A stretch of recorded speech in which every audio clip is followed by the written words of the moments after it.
or now that he's a footballer or he's Black Stars number one, he can't like Shatawale anymore. Kudus Mohammed, who's been the biggest Stoneboy. Yeah, but has somebody giving him grief? No, because you see, beneath everything, they are human beings too. They like their preferences. Of course. Kudus as is there, he's a footballer. I always say that depending on the work you do, your work will put you in the public eye. Really, like what we do. Yeah. I meet people and people say, oh, you are public figures. I say, not necessarily. No. It's just the job we do requires that you see and hear us. But we are no different from the bank manager or the pharmacist or the carpenter or the plumber. They are also doing their work.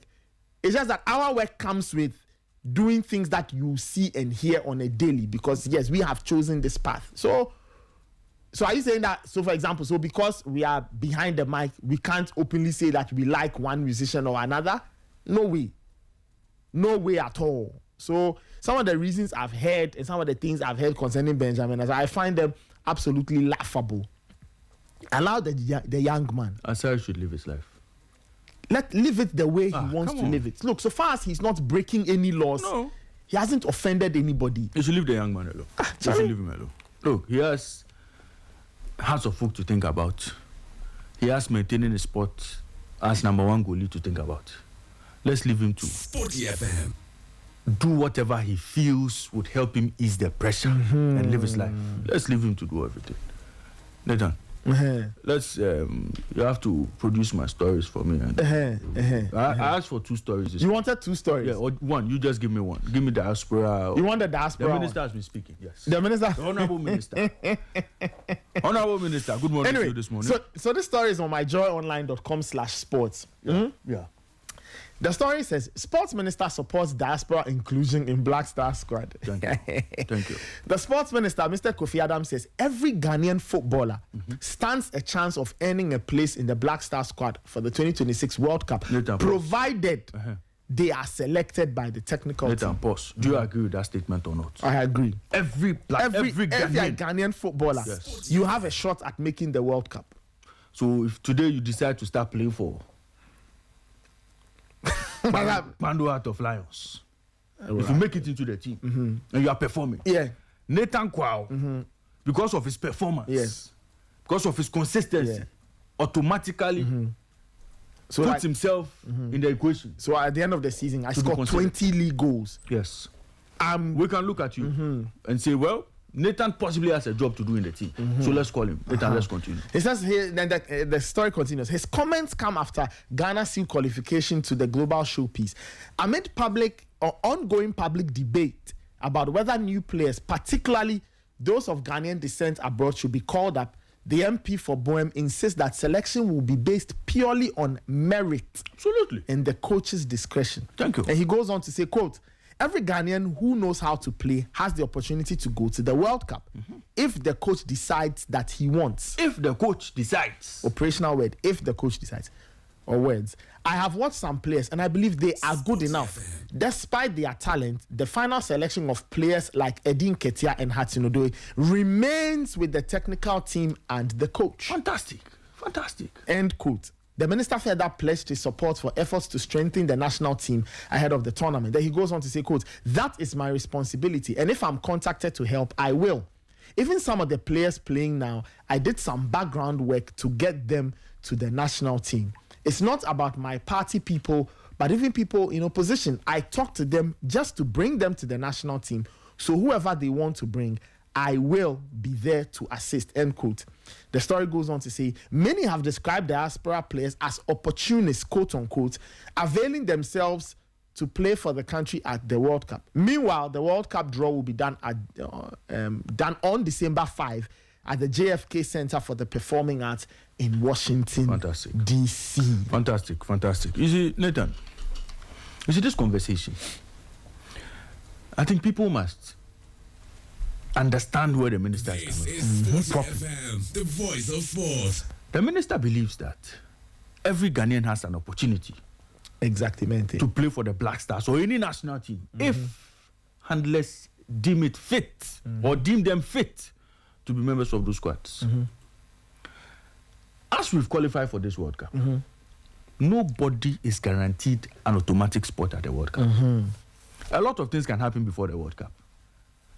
A player, you see, between now and the World Cup, let's not forget that there are a little under 40 games for almost all of these players to play before the season comes to an end, especially those playing in some of the top flight leagues. So there's club football, there's cup competition, there's Champions League or Europa or Conference League for most of these players to play. Between now and the World Cup, players will lose form, players will struggle with injuries, players would be at the peak of their prowess, players might stay very fit all season, only to suffer burnout late on in the season. I mean, anything is possible. So at this point, no coach in the world can say, oh, well, these 26 players who got us to the World Cup are the only players I'm going to look at. That is a matter of fact, and everybody must understand that. Coaches on daily basis will be looking at other players. They'll come to the Ghana Premier League. Who are the players doing well in the Ghana Premier League? They'll keep an eye on them. Who are the players playing in Europe? They'll keep an eye on them. Who are the players playing in Asia? They'll keep an eye on them. Yep. So the coach would have to continue working to find the best players for the national team. So it doesn't stop here. So tomorrow, the coach can get up and say, well, I've seen Ansganov. He's doing well for Eintracht Frankfurt. He's not played in the qualifiers, but I think this boy can do a job for me, and call him up.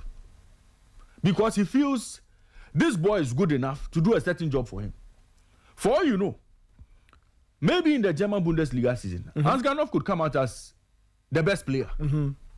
And everybody would say, coach, look at the best player of the just ended German Bundesliga season. He's a Ghanaian. Why is he not in your squad? Those questions would come up. If the coach believes that he needs that player, he would call him. But the argument shouldn't be, when we were playing the qualifiers, they were not available, or he didn't play for us, so he's not fit to join the Black Stars and go and play at the World Cup. What people must understand first and foremost is that, look, any player the coach will add to the team, what would that player be bringing? How does he change the team? Does he improve the team? Or he keeps the team at the level at which he was before he joined? First question. There's been a lot of talk about Atakon. Okay? Yeah. When Atakon was called up, those who know Atakon, and from what most of us hate, they said that guy is a very versatile left back. Very intelligent, moving up with the ball, very confident, very assured, defensive ability, very assured as well. A lot of people have spoken about his ability. Me, Nathan, I've not seen Atakon play. Yeah. You've not seen Atakon play? No. Okay.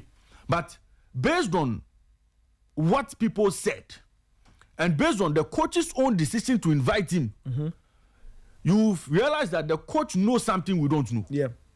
So me, I can't go and challenge the coach's decision to involve Atakon in the Black Stars final squad for the World Cup. Even if he doesn't play a single friendly game, and the coach decides he wants that boy in the squad, me, you can question it. Yeah. If the coach looks at his squad and feels, look, This is Sporty Eddie Nketiah the voice of sport. has certain aspects of his game that we are lacking.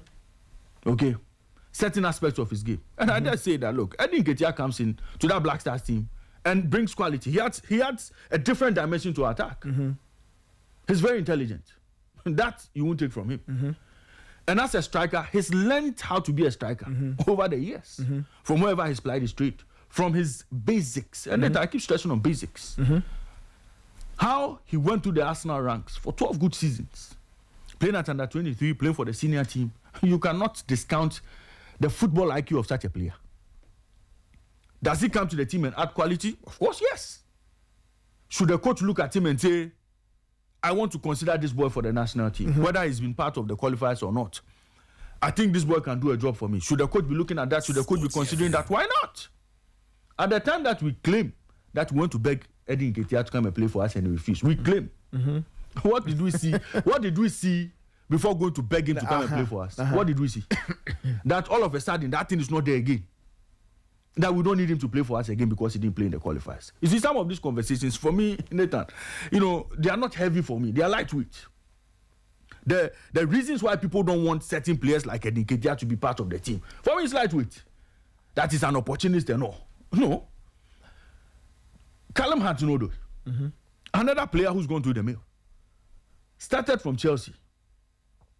Been part of that Chelsea youth setup for close to 8 seasons. I mean, we've all seen him.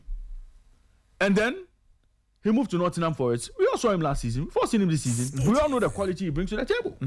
Look, in terms of right wingers, today, Nathan, if I ask you your best right winger or the Black Stars' best right winger, you mentioned the steadfast boy, Leicester City, Fatawu Zahaku. You'd mention Joseph Pencil. Yeah. Good. The level these two players are at this moment, the level they are at, or the level they are playing at, those two players on any day, if they're in the same team with Callum Hudson Odoi, Odoi will start ahead of them. Those two. Are you certain? Oh, come on. If it's Aku, but to be a Nottingham Forest player, same team, same position as Hudson Odoi, he'll be on the bench for Odoi to start. Odoi gives you the end product. He understands the runs, when to make a pass, when to make a move, off the ball, on the ball, contribution, in terms of his flair, striking ability, everything, he's ahead of them. If it's about moving the ball onto your left and finessing the ball into the net, like our good friend Anthony used to do, that one trick pony, that one style that we know is how good to be doing. Fine. Then maybe we can say we'll take him ahead of Odoi. But in terms of all-round play, all-round wing play, I don't know who starts ahead of Odoi. If you are supposed to put all these players in that Nottingham Forest team, or if Odoi should join Leicester City, right away he starts ahead of Odoi. He starts ahead of Fatawu. But he'll. Or if Odoi is supposed to join Los Angeles, right? He starts ahead of Pencil, right away.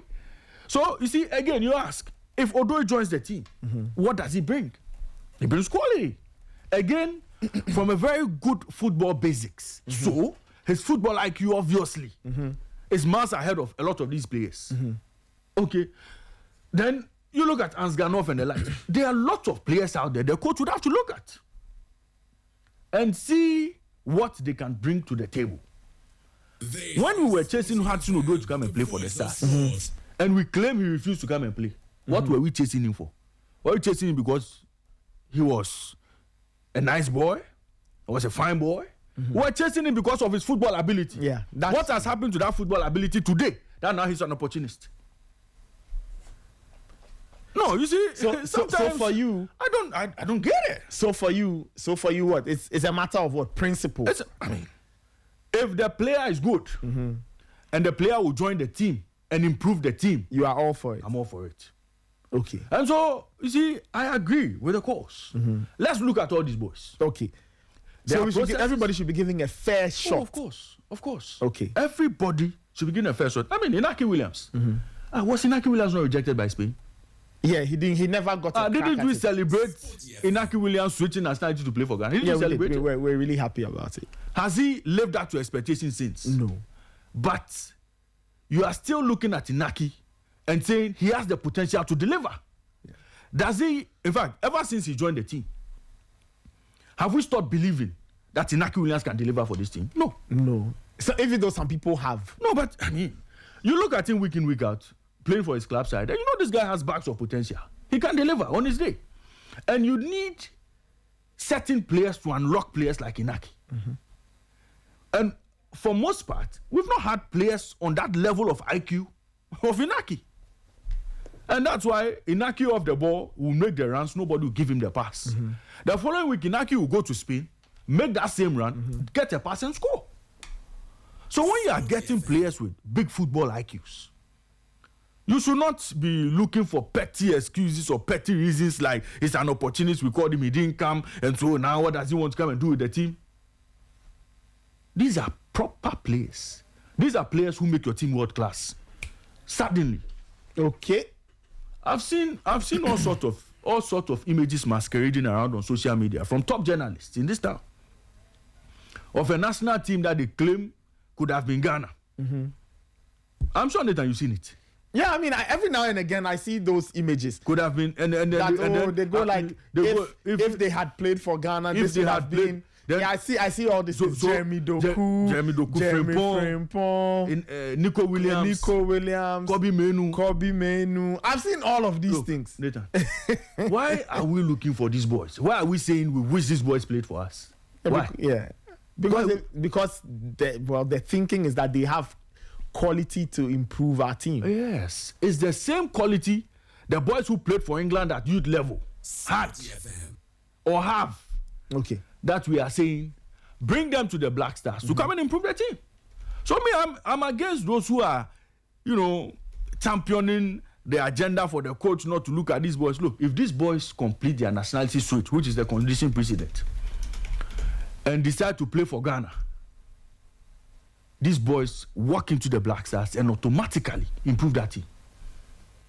Bonsuba, who came in to join the team after the withdrawal of Inaki Williams, if Bonsuba were playing at Crystal Palace, and if you look at the pecking order, Mateta, Nketiah, I am not sure Bonsuba usurps both. He won't start ahead of both strikers. He'll be on the bench. He'll be behind them in the pecking order. So let's get serious. Unless we are going to the World Cup to just add up to the numbers. Okay. And I agree with Honorable Sports Minister when he says, open the pool and let people join the team on merit. FM, the voice of sports. If they are fit and the coach deems them fit to be part of the team to play a role, so be it. Okay. I mean, that's a fair argument. Let's stay with the Black Stars a bit. Ray, we have a very interesting interview we'll share with our listeners. It's now, for those who have been observing the Black Stars, you notice that in recent times, the team has developed a very interesting habit of scoring from set pieces, corner kicks, and all of that. Now, the Black Star set piece coach is a Belgian called Gregory De Grauwe. Okay? And he speaks on that ability or the newfound ability of the national team to cause headaches from set pieces. Remember, we got goals against Central African Republic and all of that. And we've seen the team do some of these things. Mo, Salisu and co scoring from the set piece. So here's Gregory De Grauwe talking about the set pieces, the newfound tendency of the Black Stars and all of that. And he gets into some very interesting details on that. It's a very interesting interview. So enjoy that. When we come back, we'll hop on the jet and then go on the continent. We'll be going to Nigeria and South Africa, because that's where the juice is today. That is where the juice is today. But we'll get into that. But since we are talking national team stuff, Ray, let's get into the Gregory De Grauwe interview. Very interesting stuff. So listeners, here's that interview coming right up on the Sporty Breakfast. Enjoy. Hello, welcome. Thank you so much for joining us on Sporty FM. Gregory De Grauwe. Sporty FM. No, it's okay. It's okay. Thank you so much. Can you help us with the pronunciation of your name? It's Gregory De Grauwe. Interesting. Yeah, but most of the time they say Greg. Greg is also good. It does have an accent. Yeah, I think it's still okay. No, Gregory De Grauwe. Okay. Are you Belgian? Yes, I'm from Belgium. Yeah. Okay. In February, or rather March this year, you were appointed as the set piece coach and also the video analyst for the Ghana national team. It was a thorough revamp. That saw an addition of a number of other coaches, including the one and technical director Shefa. Okay. You are pretty new to the Ghanaian audience. All right, we'll come back to the interview. We'll come back to the interview in a bit. But you can send in your comments 054-257-1061. 054-257-1061. We'll get into that interview in a bit. So listeners, do bear with us.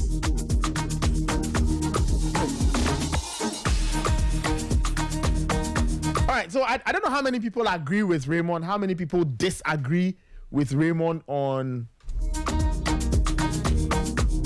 his stance.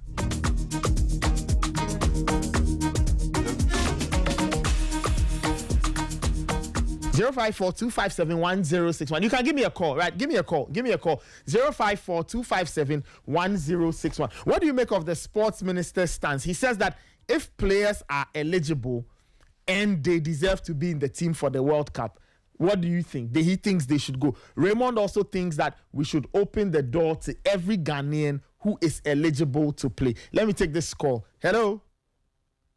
Hello, good morning, Nathan. Yes, good morning. I'm Ruben, calling from La Paz. All right, please go ahead. So first of all, I'd like to congratulate the Black Stars team. The coach also did a good job, so congratulations to him as well. And then in terms of what the sports minister said, I mean, I agree with him. There are instances where teams qualify and even the head coach is changed ahead of the tournament. You remember, I think Togo did that when they qualified for their first World Cup. Their coach was changed. And it happens in other national teams where a team qualifies and even the head coach is changed. So for me, it's not a problem. I mean, there will be instances where there will be injury situations, players will lose form and all that. So if you have players who are capable and able to do so, why not? Because for countries like Argentina and then Portugal, you could even have Messi or Ronaldo getting injured and they'll be replaced. And so for me, I agree with the sports minister. We should not close our doors and we should not make the players also feel bad that they are willing to play for Ghana. Okay, they are open to play. So we should not make comments that would seek to suggest that they're opportunists. That's the job they do. And if they're willing to play now, why not? And for to your colleague Raymond, I want him to understand that the former Chelsea player, Hudson Odoi, when he was in Chelsea, yes, we were after him. But it's different from he being at Nottingham Forest now.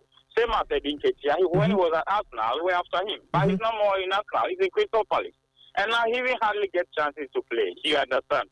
So the situations are different. We shouldn't say they are the same players. I mean, they are not the same players. They've aged. Over 4 years have been added to their ages and all that. So, I mean, changes have come. But, I mean, we should still be open to them. If we feel they are doing well, why not? Why not? We should be open to them. Thank you. All right. Thank you so much. 054-257-1061. 054-257-1061. You can call the other number, 030-279-4805. You can equally send us a WhatsApp message on 054-257-1061. We'll be going around the continent to talk to Nigerians and South Africans as well. But let's finish with the calls. Hello. Hello, good morning. Yes, good morning.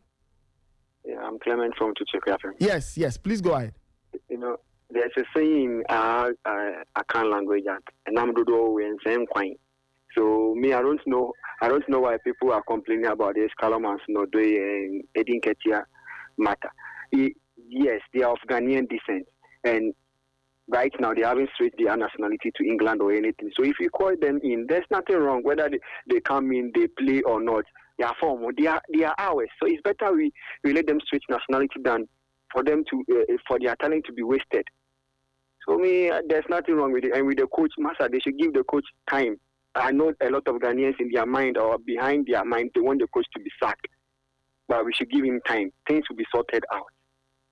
Thank you. All right. Thank you so much. 054-257-1061 and 030-279-4805. Okay, let me take a call on the other line. Hello. Hello, Nathan. Good morning. Yes, good morning. Kevin from Committee 19. All right. Please go ahead. I think that people are beginning to forget about Inaki Williams, how they entered our team. Every Ghanaian has the same opportunity that those that have now. And what they normally say is that Obi Uhuno being Kika. I mean, playing for your national team is not suffering. Playing for your national team is honor. And Obia Obo national team and Omu boy, and we pay them bonuses. So if a band is said when it's time for the team to go to World Cup and they don't have the form and others have and they want to come in, I mean, we need to open it. We need to open up those pools so that they can also enter. Why? Because, you know, our national team is still not better the way we want it to be. And any other player who will better our team, we need to give them the opportunity. After all, when you look at our national team, you could see that we have elements of those people who came to better our team. Semenyo is one. Jiku is one. And we are chasing Atakon and so on and so forth. So if Eddie Nketiah and co, they are not opportunists. When we have the World Cup as a qualification and have a FIFA ranking, these are the things that will attract better players to come to our team. So nobody should blame them. They are not opportunists. Thank you. All right. Thank you so much. 054-257-1061. Let me take this caller. Hello. Yeah.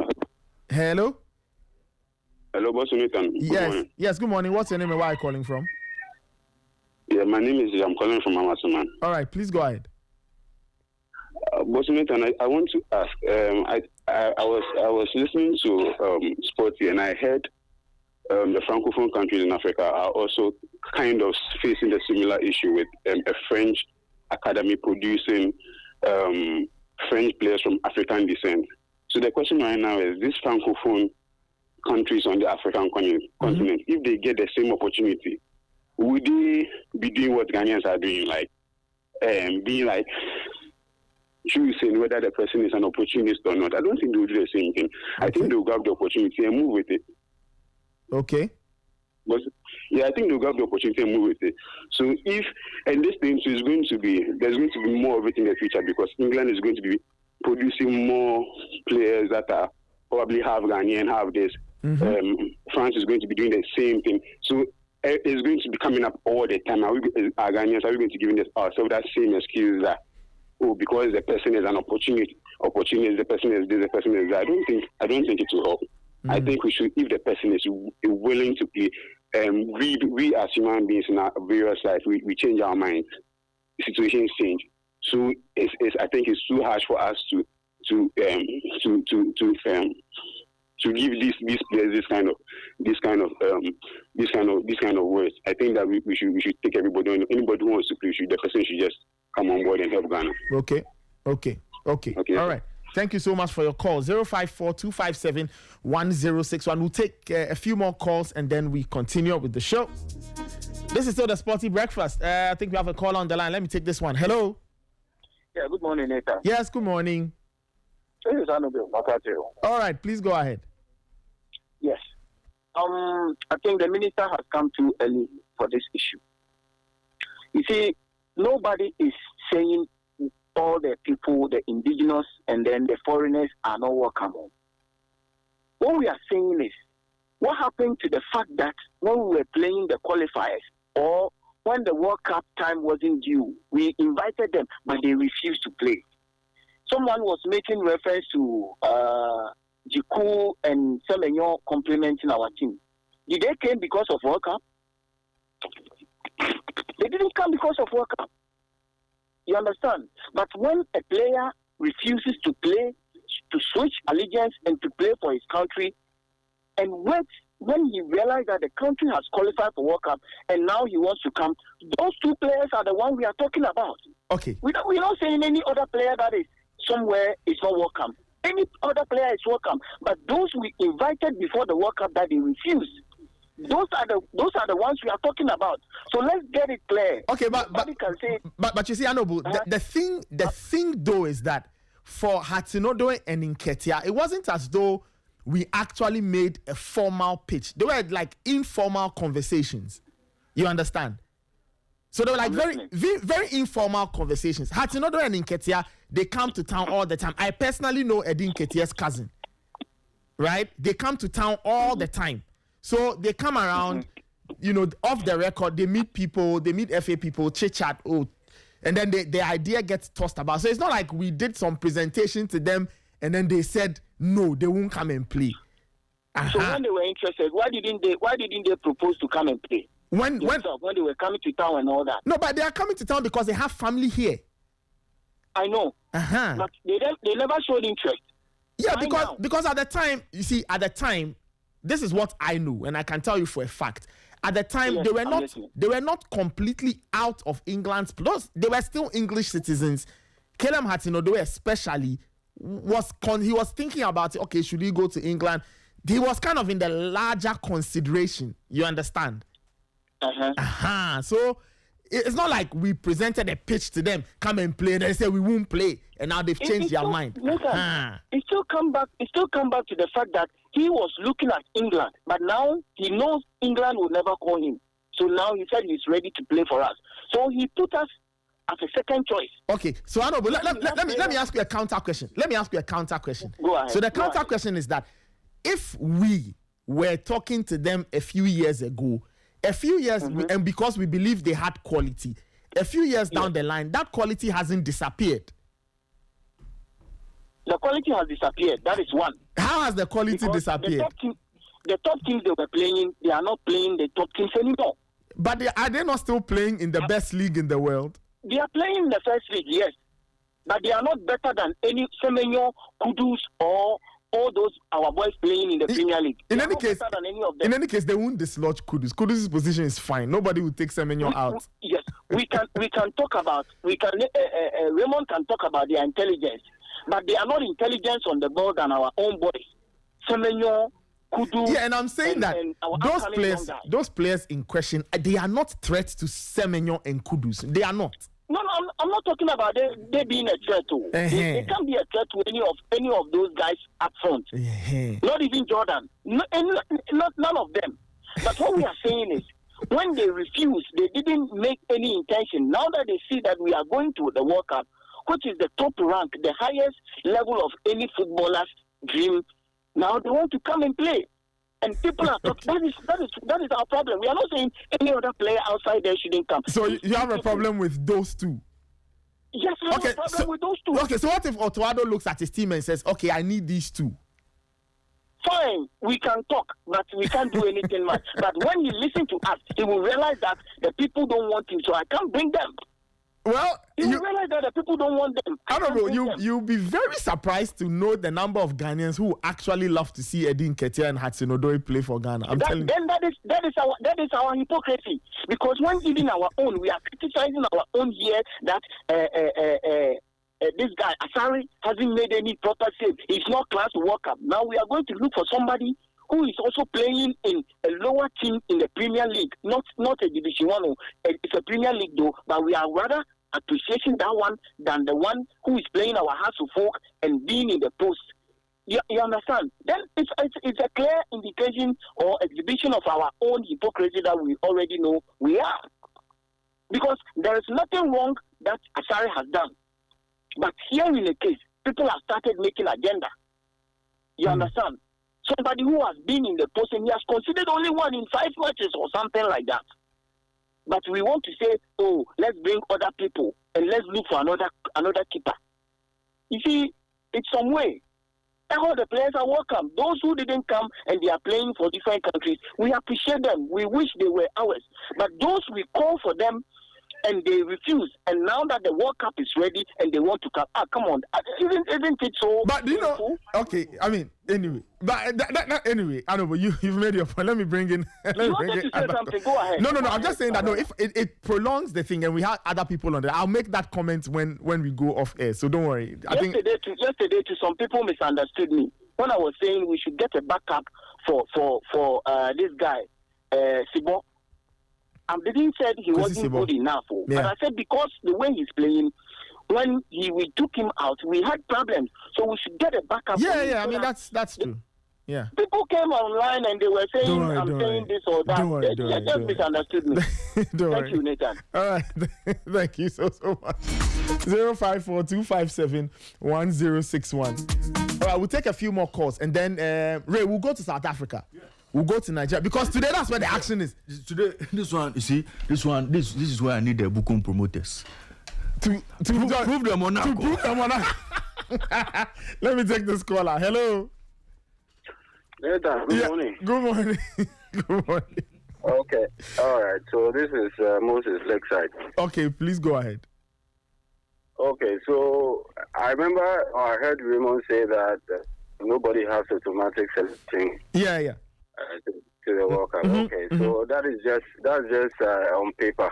Believe me, in principle, they are yes. there are just 13 slots now being haggled by other players. Just 13 slots in my 13. Opinion. Oh yes. Oh, 13 in my opinion. 13 in your opinion. Oh yes, we have 10 players who are going to the World Cup, whether rain or shine, barring any injury or maybe an unfortunate death or anything. But all things being equal, those 10 players will go. Now, this Inaki, this Hudson Odoi issue and all that, I think it's coming because people have specifically spoken of those players. If you had just said everybody is welcome, I don't think we'll be in this position. Yeah, but the minister the minister said everybody was welcome. Yeah, but then he went on further to specifically talk about them. So, for me, I'm also of the view that these players have been off the radar of the English national team for almost like a year. I don't know what efforts have they done personally to try and want to be part of this team right from the on-go. You understand? People's hurt is coming from that fact. It is not that they were called before and they said they were not ready and all that. After being off the radar of the English national team for almost a year, what efforts did they also make? Because you see, if you want a job, Nathan, yourself, you also make an effort, don't you? Who did they speak to? Which efforts did they make for even the coach to say that, you know what, yes, you're my radar, you give me a bit of time? They didn't. Then all of a sudden, I don't know if all these quotes are actually quotes they made themselves that I am now ready. You understand? So I think people... Okay. Well, I was just going to say that a lot of these Eddie Nketiah quotes, they are recycled. Eddie Nketiah granted that interview when he spoke about Ghana about 3 years ago. That particular podcast was done 3 years ago, before the last World Cup. Okay, so where these he was, are not even recent quotes. No, the quotes get recycled all the time. I keep telling people, the quotes get recycled all the time. Okay, then that's fine, because for me, I was even thinking this is a very recent thing. No. You can find that podcast on YouTube where he was asked about Ghana. He speaks about the fact that he eats Ghanaian. He comes around, and I've said it on radio. I know Eddie Nketiah's cousin. I know the person personally. Eddie Nketiah comes to Ghana very, very often.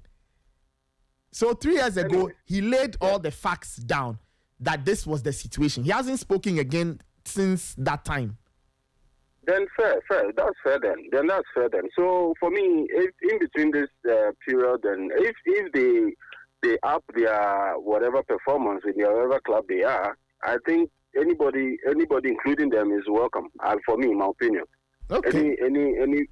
So it's fine. I think the timing of it all. I think the minister's decision to mention them specifically is what is causing this whole thing. Yeah, that's. But if you had just left it as everybody is welcome without mentioning him, I think that's it. I think we won't have this discussion. Yeah. Okay. All right. Thank you so much. All right. Good morning. 7 minutes after 8. But you know the Eddie Nketiah quotes. I mean, on a real though, the Eddie Nketiah quotes came from a podcast done 3 years ago. Yeah. Where the guys asked him about. I'm sure I'll see if I can find that podcast. Yeah, that I remember. He spoke about all of that, and then he was asked, and he said he had to think about it, whether he wanted to play, blah blah blah, and that's it. You see, Nathan, this issue of players making switches late on in their careers because they didn't get a chance to play for their country of birth. I mean, Nathan, it comes up all the time. Remember Cape Verde, Baby. Yeah. Baby was hoping he could get a chance to play for Portugal. It never happened. Let me take this caller. Hello, Nathan. Yes. Good morning. Good morning. My name is John, calling from Ghana. All right, John, please go ahead. Well, I want to ask some simple questions. Yes. How old is Eddie Nketiah now? How old is Eddie Nketiah? After is he not in his mid-20s? 25, I think. 25, 26. And how old is Hudson Odoi? Hudson Odoi should be slightly older. He's like 28. It was 24. Oh, okay. He's 24, I'm told. That's Callum. Yes. And Eddie Nketiah is 26, 27. Eddie Nketiah should be older than him. Eddie should be 25. Okay, can you check for us? Yeah. Eddie should be 25. Okay, John, please go ahead. Okay, so Eddie Nketiah was born in Eddie Nketiah was born in 1999. Yeah, so he's 26. Yeah. Okay, and how long? And then Kalim Hudson Odoi was born in 2000, so they are just about the same age. Hello. Hello? Yes. And how long does it take to play World Cup? 4 years, right? Yes. So we should see the connection. What is the connection? By the next World Cup, Eddie Nketiah will be 30 years, right? Yeah, if you work the math. And England is not making an effort to make him play in the national team, isn't it? Well, it seems so. That's all. These are the questions I have. Good morning. But so what are you saying? They are getting old and they won't play in the World Cup. The next World Cup, I think it will be 30 years. He can't play again. It's okay. So that's their interest. Okay. We are entertaining something in this country. Listen, nobody says that we should know. Oh, John. Okay. I don't know. John's line seems to every time John calls us, it's either the line drops early or the line will drop halfway through his submission. I don't know why. Hello. Hello. Yes. Good morning. Good morning. My name is Raymond. Your name is? Rainy. Okay. Can you please turn down your radio set? I'm struggling to hear you. Sorry. Is it okay? Yes, it's better. Yeah. Sorry, I'm driving. So I'm enjoying the conversation. Now, I think we should slow down a bit with this Eddie and Odoi's issue. Look, are we looking for quality when it comes to football or a World Cup? Are we going to just represent, or we are going to make impact? Now, see, it has become more or less like, yeah, baby, we came some. We've done it for, I think 5 years. We've gone to World Cup for 5 consecutive times, right? So this time around, we need to represent and represent well. If we add emotions to whatever it is, we are not going to get the best out of the team.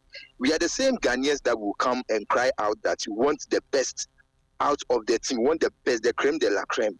We say we have the qualities. We say we have all that we have. We are talking about sacking Otuado. We are talking about maintaining Otuado. Yesterday, Fifi Banson, I listened to him. I really enjoy what he said. He said we should give the guy the support that he needs. Okay. So if you are going to give the guy the support that he needs, and he needs certain tools, certain elements to make him the best, or to make him come out with flying colors, I think we should give some people the chance to play. If Eddie Nketiah or whoever, even if Kevin Pisboatin's twin brother is there, he can play. We should go and represent well. You see, we don't want to go and come and say we came some and I end the first runner up. Then we come. No.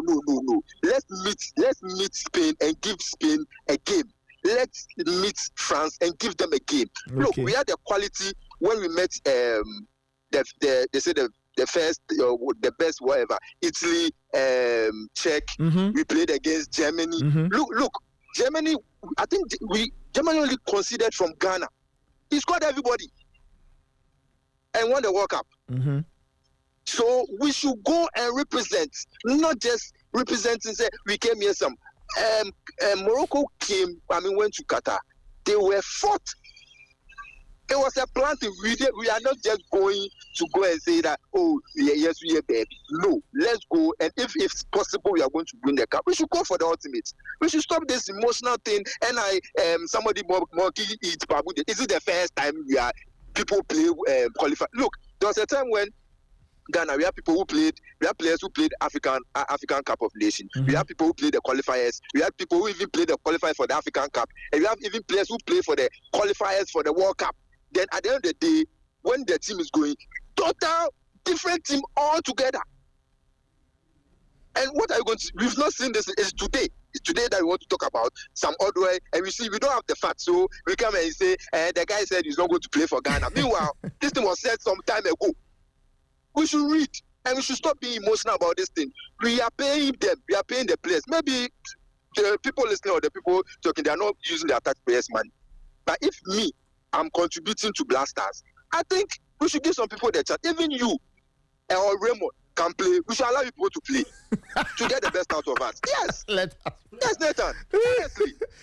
We should stop being emotional. Look, the people coming to represent their country, they don't come to play.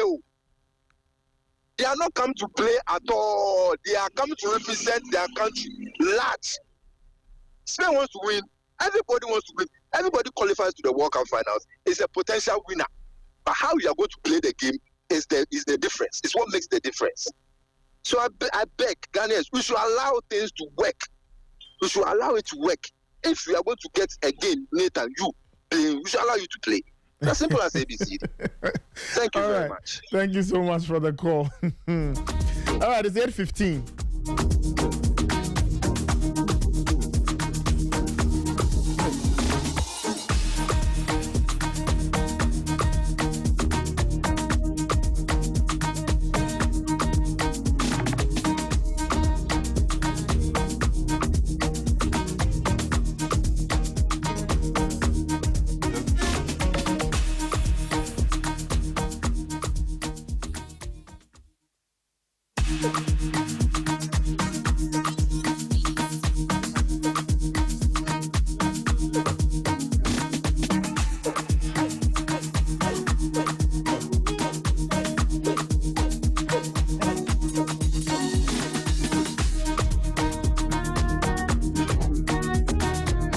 It's 8:15.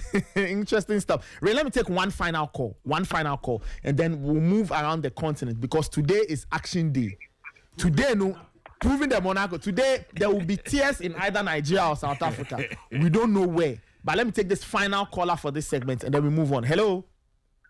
Hello. Good morning. Yes. Good morning. Yeah, Abu Muhammad. All right. Please go ahead. Yes. Just like many people said. First of all, we are going to the World Cup. And if somebody expresses interest to help us excel in the whole world, I think we should give them that opportunity. Just like you stated earlier, it is not everybody who can be in the studio that you are. It is not anybody who can be a police officer. Mm-hmm. So it applies in every corner. Some people will have the opportunity to play for the qualified. Maybe that is what they are destined to. And others will also come and continue. So I think if you are Ghanaian, just like everybody said, let's give them the opportunity because this is the World Cup and we are not just going to participate like other guys said. We are also going to contribute.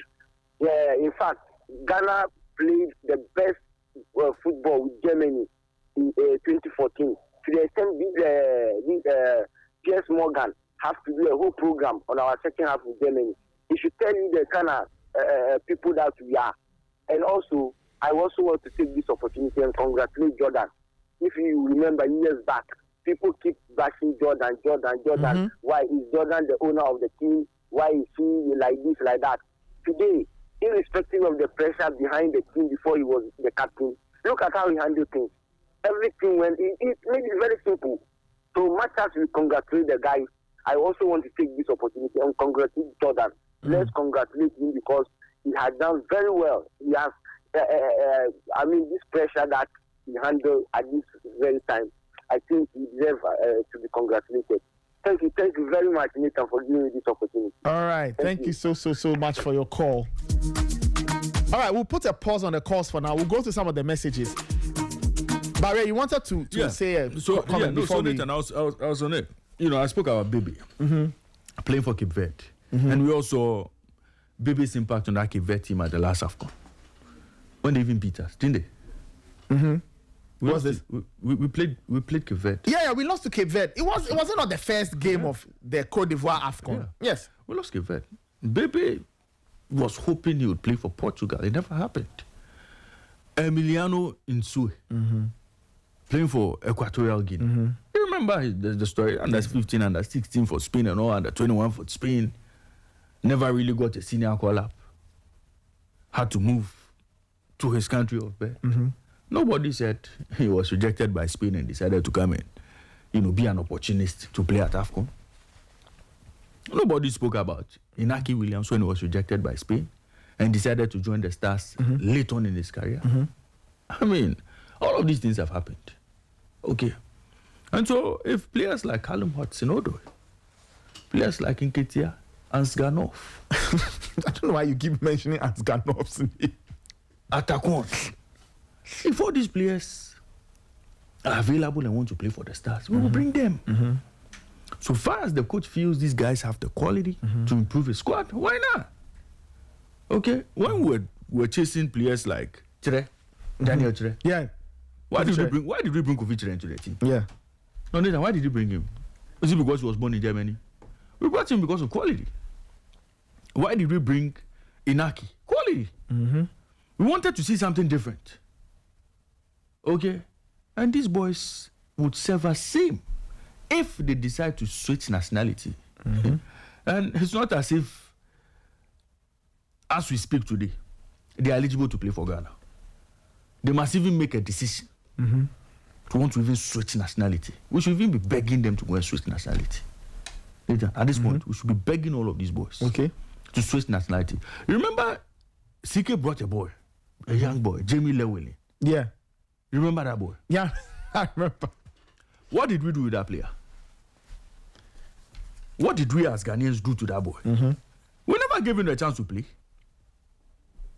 We never saw Jamie Lewelly play.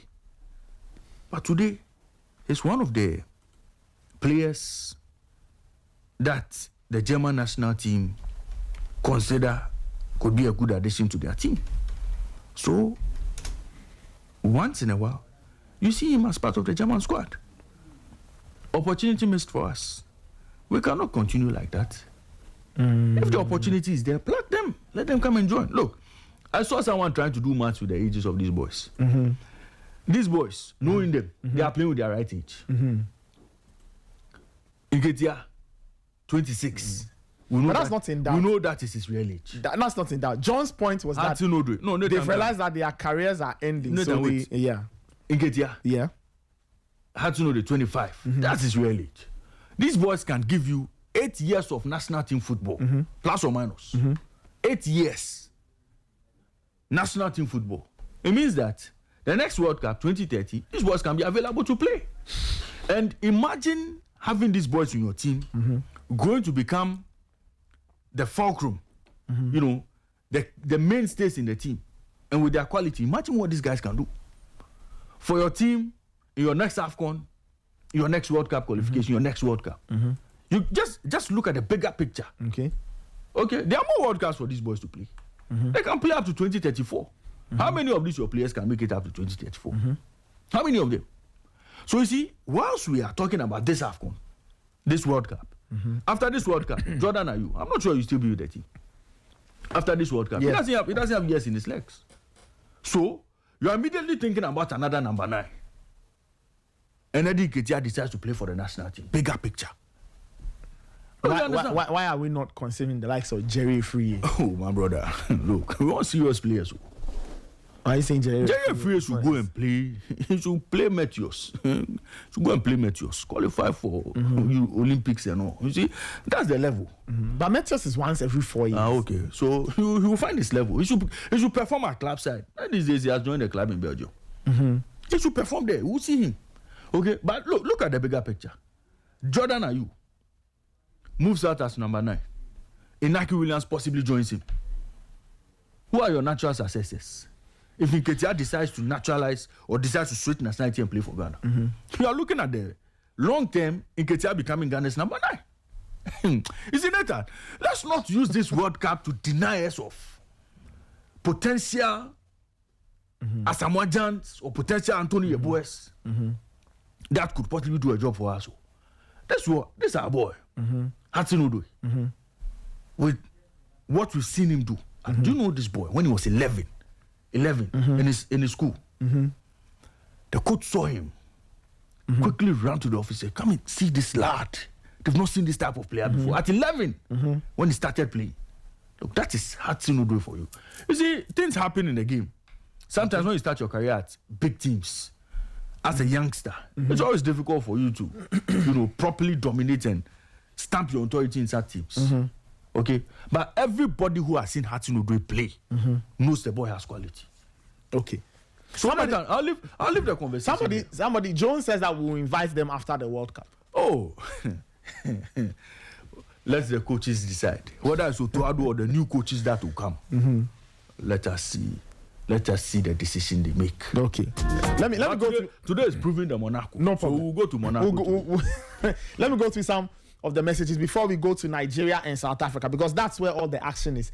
Kweku from Bournemouth says that I'm with Raymond on this one. If there are players out there who can improve the team, they should be called up.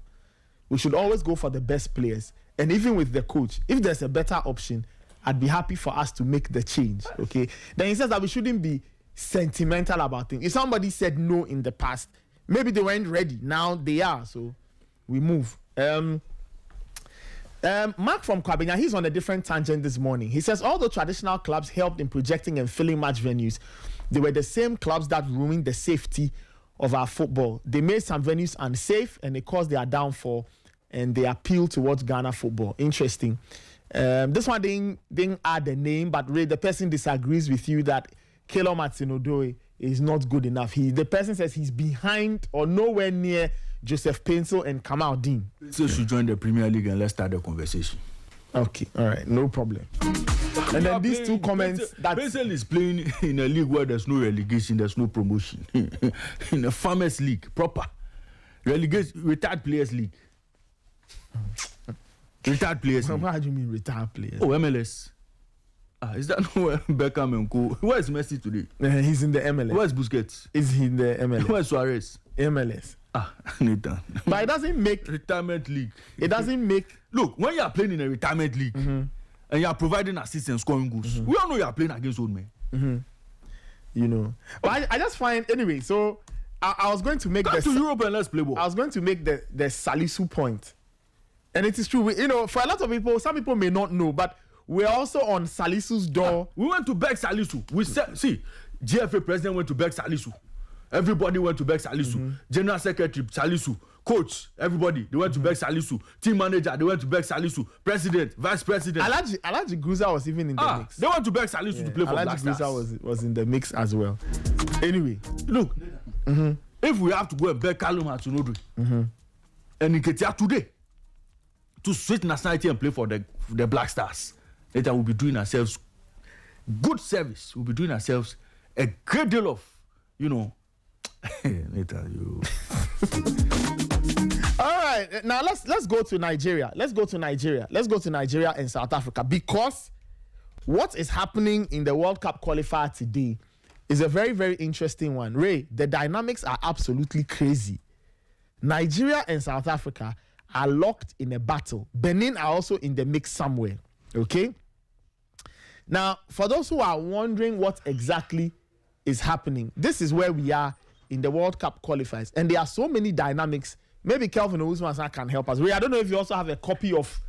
There are the permutations, so we'll go through all those permutations. But this is where we stand. Nigeria play Benin today.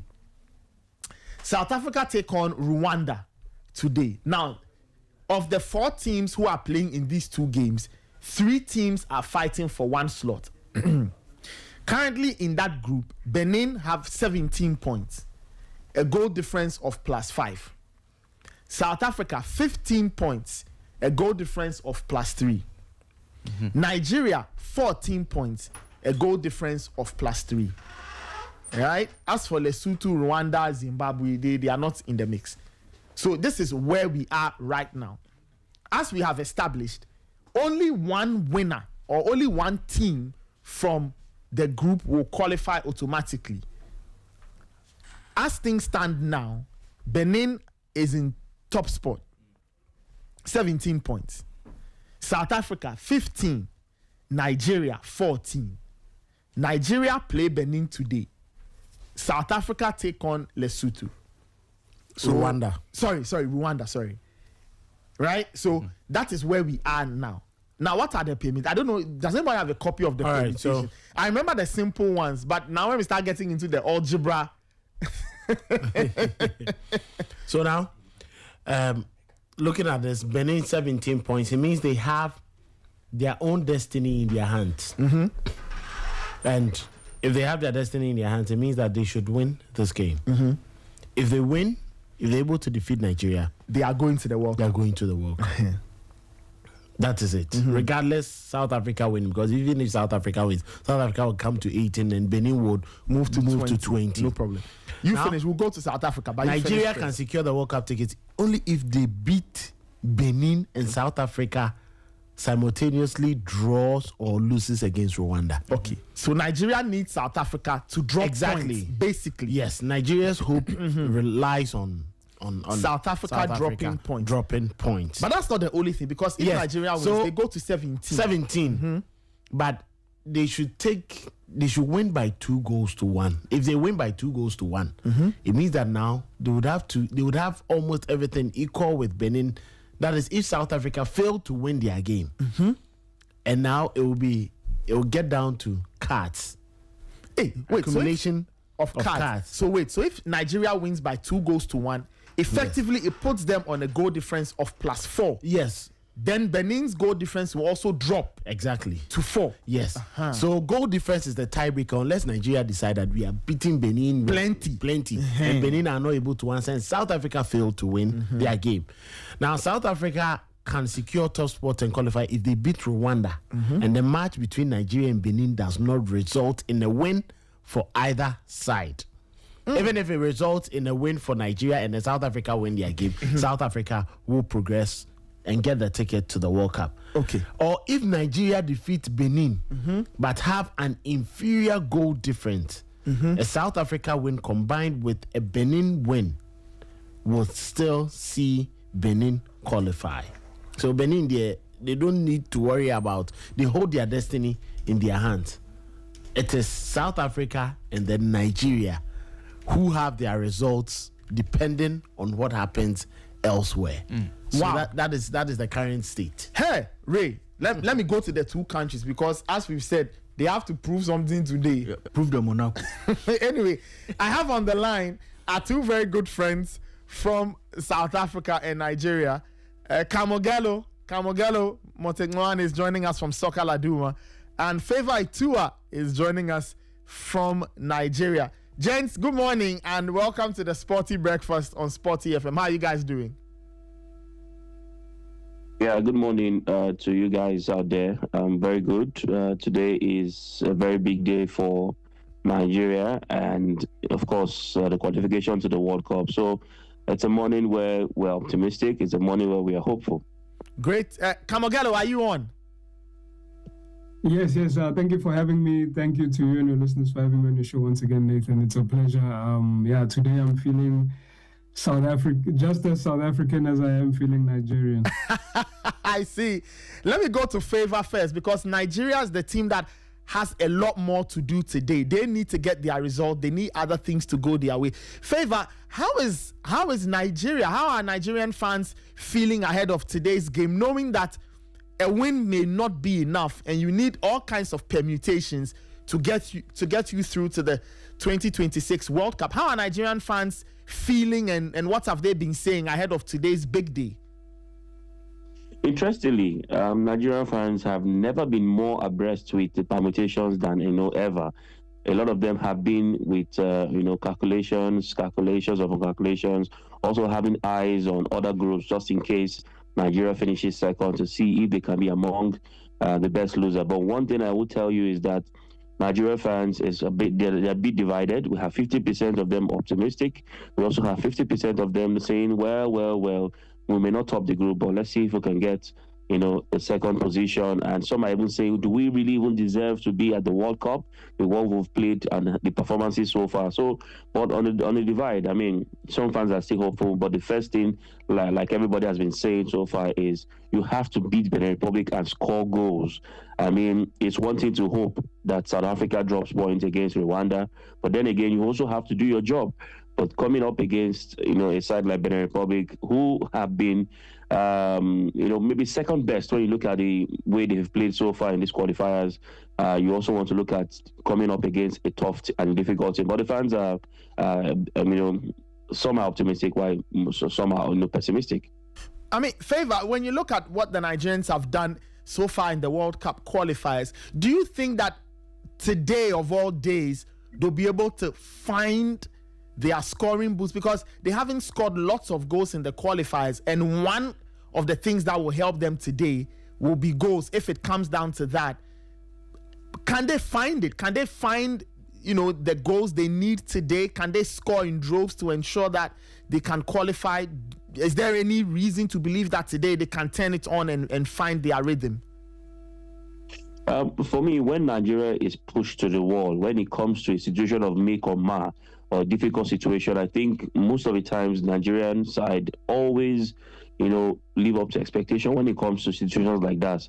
I mean, we've seen in the past whereby they build up to the 2018 World Cup when they had to, win against Zambia to qualify the last game. They did that in Uyo, and playing at home also might give them that advantage, knowing fully well that, in as much as they've gotten draws at home before in the past, but this is something they need to do. And coming into this game, they probably also have psyched themselves. I mean, I could see lots of pep talk amongst the players right here in Uyo, trying to ensure that, aside the coaches, they're trying to tell themselves, we also need to be at the World Cup. It's not even about the fans right now. We also want to be there. I mean, it's one thing to be there and also be representing the country of Nigeria. So, but then again, Benin Republic, before the final training session yesterday, today's Tuesday, Monday, on Sunday, they trained for hours. That's to show you how much also they are preparing for this particular clash. And for Genotro, we all know that he knows the Super Eagles very well. Most of the players he coached are still playing today. So he expects that when they are playing against Nigeria, he knows where they will attack from. But then again, it is who wants it the most. And I think Nigeria will get a win. But then, talking about goals, maybe today might just be the day that Victor Osimhen finds the scoring boots. Today might just be the day maybe Samuel Chukwueze also gets into the scoring sheet, but they have to do that well, and it will be determinant on what the coach plays out. I mean, I've not been happy with the way the coach lines up his team. Alex Iwobi plays up front at Fulham, but at Nigeria he plays so deep and that he has to support the defense rather than even supporting attack. And you wonder where the goals will come from if the midfield is not supplying the passes to the attacker. So that might just be key to today's game. Quite interesting. Kamogelo, let me come to you. Last week I watched the South Africans play out a goalless draw against Zimbabwe. That has set up today's result. What's the vibe in South Africa like? What have the fans been saying? Because South Africa needs to get a result and also hope that other things will go their way if they will qualify for the World Cup in 2026. Yes. I think after the draw against Zimbabwe, everybody was quite pessimistic, quite down, trodden because of the circumstances that led up to obviously the situation that we now find ourselves in. The docking of 3 points, the ineligibility of the Mokwena, this whole case. And then you compound that particular misery, by not being able to beat Zimbabwe, which is a team that we're generally successful against. And in such a high-stakes situation, we weren't able to come up with the goods. Our finishing up front was quite woeful, all things considered. Even though the majority of that second half, we were playing against 10 men, we still couldn't find the back of the net. So everybody after that was feeling quite pessimistic, was quite down, and understandably so, because everything looked like, we were all set to qualify for the World Cup quite comfortably up until FIFA's decision. But as the days have been leading up to this match against Rwanda, I think people have, found renewed optimism because, I think this is the consensus that people feel that South Africa, and especially people in the country, that our performances have warranted us to be at the top of the group, albeit at the moment we're not, but we've won most of our games. We've only lost once against our next opponents. And for the most part, we've played football quite well, against some quality teams as well. So, everybody is feeling like this might be the day. Many years ago, in the 2013, leading up to the 2013 AFCON, we had to qualify as well at this very same stadium in Nelspruit, and unfortunately, we weren't able to do it. And we were, the situation was similar in the sense that, we needed other results to go away, but ultimately it wasn't to be done. So now we found ourselves at this very same stadium again, and with much bigger stakes, at the helm. So we'll see how it goes, but everybody in South Africa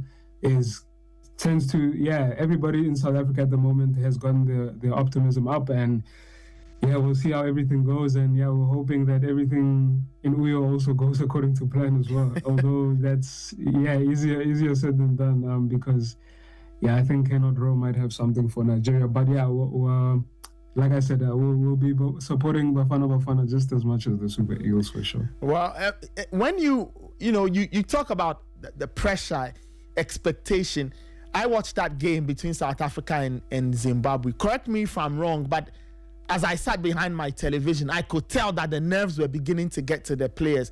Bad decisions were made on the day, and it just couldn't come together.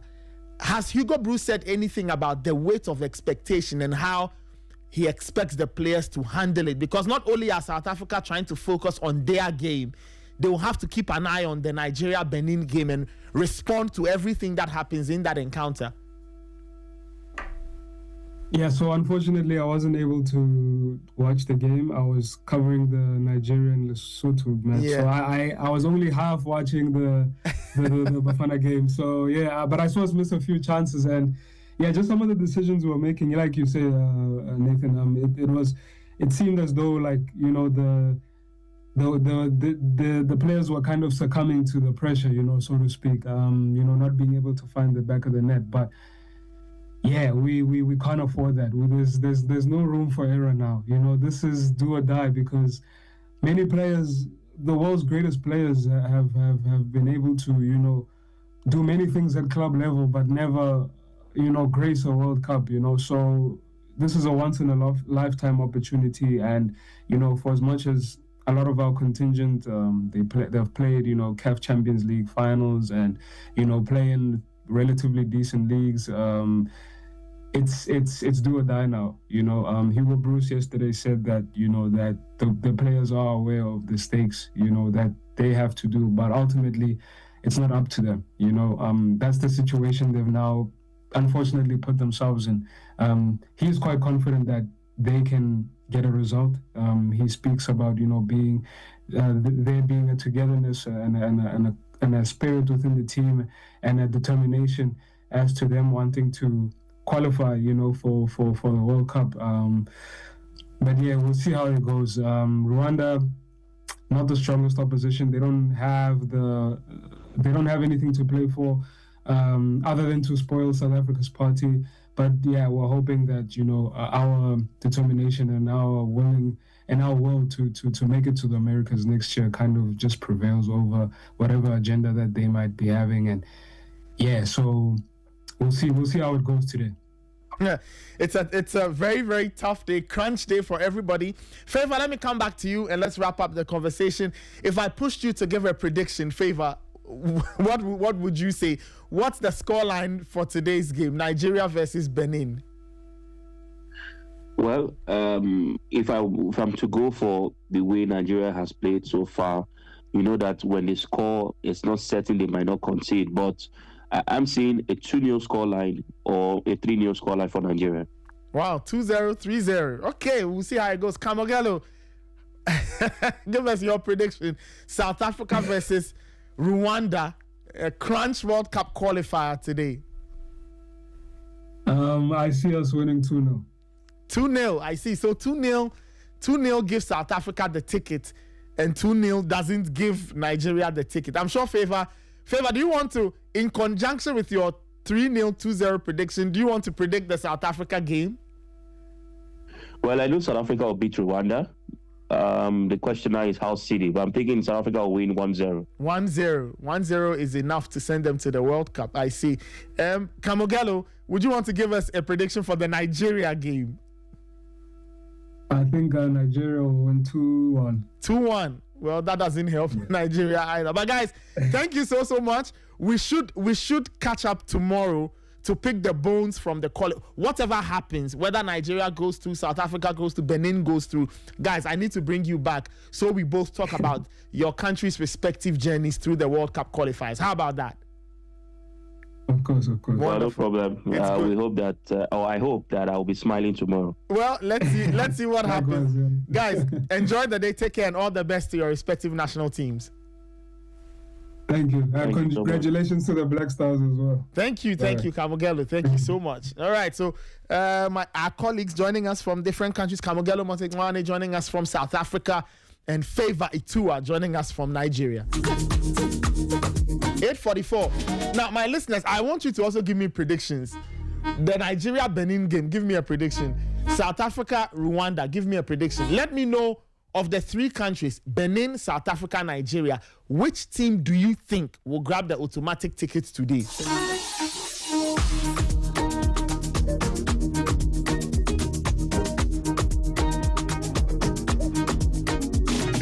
Now, the full list of World Cup qualifiers to be played in Africa: Seychelles versus Gambia is 1 p.m. Ghana time. Algeria versus Uganda, that's 4 p.m. Ghana time. Okay, the 4 p.m. games, let me list all of them. Algeria versus Uganda, Guinea versus Botswana, Nigeria versus Benin, Somalia versus Mozambique, South Africa taking on Rwanda. The 7 p.m. games, DRC taking on Sudan, Gabon face Burundi, Cote d'Ivoire face Kenya, Morocco take on Congo, and Senegal take on Mauritania. Kelvin Owusu is still here with me. Kelvin, so it's a very, very important day in that group, Group C. I believe, yes, Group C. Benin, 17 points. South Africa, 15 points. Nigeria, 14 points. And only one of these three, Kelvin, will automatically or will grab the automatic ticket for the next World Cup. It's going to be quite difficult. It's going to be tough. But I think if anybody deserves this, and I think if anybody has to go to the World Cup, I think it's Benin. Wow. They've played well.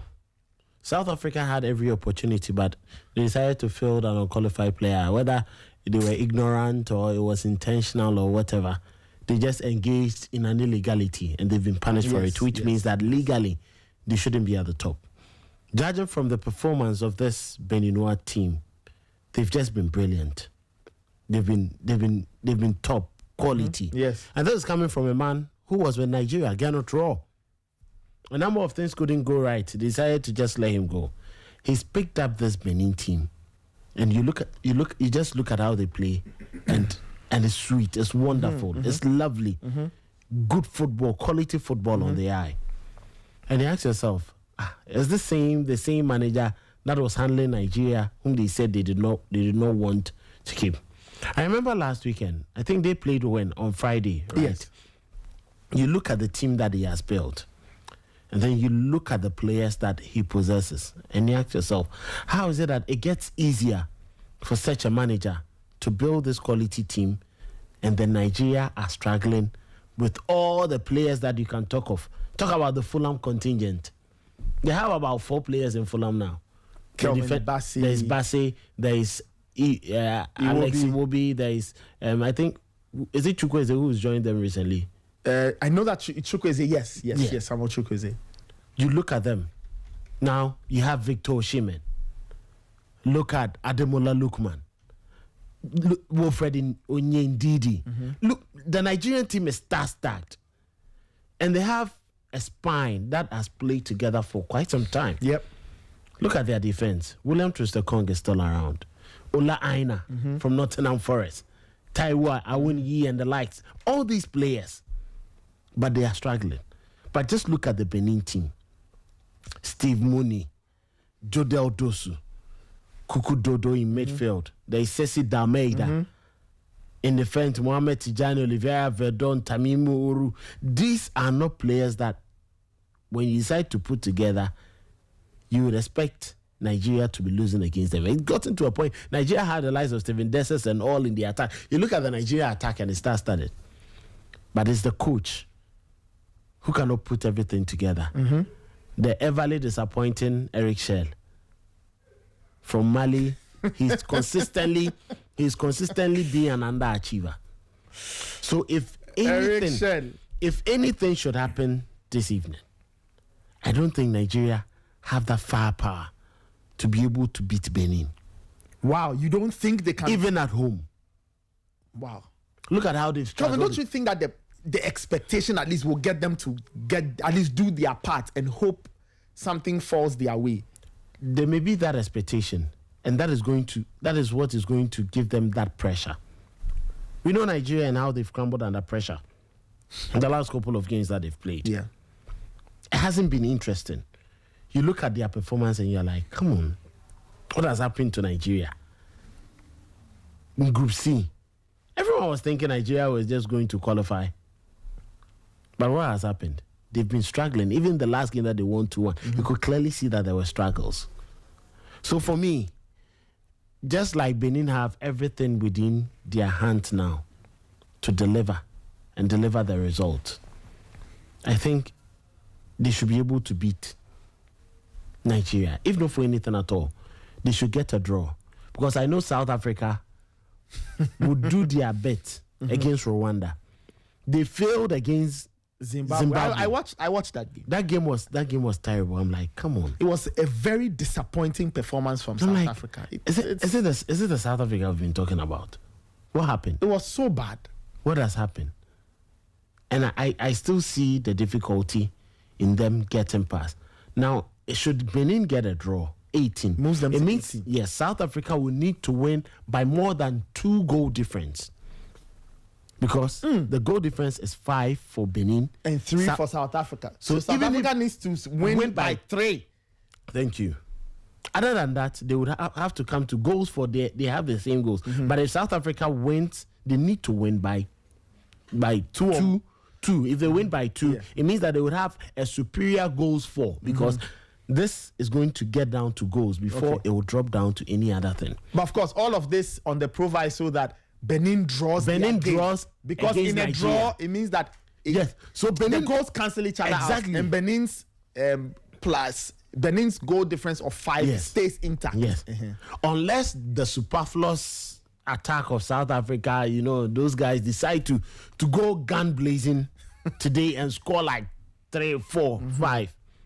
But if they win by 1 goal, 2-1, it is going to be difficult for them. And provided, so that against or that plus a Benin draw. A Benin draw. Even if South Africa wins, a Benin draw could still make Benin progress. And that is the difficulty now for South Africa and Nigeria. For Nigeria, even if they win their game and South Africa beats Zimbabwe, it means they're out. Now they would have to wait for and depend on if they are going to qualify on that is for the top 4 teams who play second. Even with that, it doesn't look likely because their point tally. Let's not forget that there is a weird conclusion to deciding the 4 nations. That they are going to take away the result of all the I don't know whether that's been confirmed. No, that was the letter that came through. Why? Okay. And even if you look at those who have placed second and their points, DR Congo have 19. They are playing today, and I know that they are going to win. That is also an interesting one because Senegal have 21 points in that group. DR Congo have 19 points in that group. It's not sorted yet. Thank you. It's the same thing that is going to happen in the Côte d'Ivoire group too, where Gabon 22 points, Côte d'Ivoire 23, and both are playing their final games at home. So now Nigeria are in a very tight position because Gabon have 22 points already, way better than Nigeria, 5 points better. It's true. Even if they are going to use the point deduction, and Gabon is losing 6 points, Nigeria would also lose some points against the last team in their group. That is Zimbabwe. They beat Zimbabwe. They will lose points against them, which means the 17 that they would ultimately get, they are still going to get some points. So for Nigeria, it's a whole thing. Unless the unfortunate happens that they should beat Benin and then South Africa unfortunately settles for a draw. And which is going to be quite surprising. If they beat Benin, it means Benin would have some goal difference dropping, and then Nigeria will climb up 17. So it's quite dicey. All Nigeria can hope for is a miraculous draw for South Africa and then a wholesome victory for them over Benin. Which Gernot Rohr, we all know he has scores to settle with Nigeria. And he's going to do that this way in this particular game. Yes. It's going to get quite interesting. I think I love what we are going to see at 4 p.m. 4 p.m. and 7 p.m. the Gabon group, and I'm sure we'll get to that. But in this Nigeria group, I think Benin and Genotro have everything in their hands. Charlie, they have eggs in their hands. Are they going to boil it well, or they are going to fry it, or they are going to crack the egg and then they won't get any egg to enjoy? It's quite a dicey situation, and it's interesting. Yeah. All the three teams, Nigeria have been woeful. South Africa, with that disastrous, era of playing Mokoena, is hurting them now. Benin have just only taken advantage of the flaws to these sides. That is true. And then they are going to progress. If they progress, I'll be very happy. They join Kivet as the debutant for the World Cup, and I'll be so much glad to see them qualify. Well, Benin joining and they are coming from Wafu B, so that would be a plus to Wafu B. Michael Asaibod is joining us. Michael, how are you doing? I'm good, Nathan. I'm good. How about you? Yes, we are. We are fine. We are fine. Your thoughts on the drama involving Nigeria, South Africa, Benin, and all these permutations that must happen for all this mathematics? Well, I don't think we should have been here, but for that administrative gaffe from the South Africans, it's very, very unfortunate that the Bafana finds themselves in this situation. It is very unfortunate.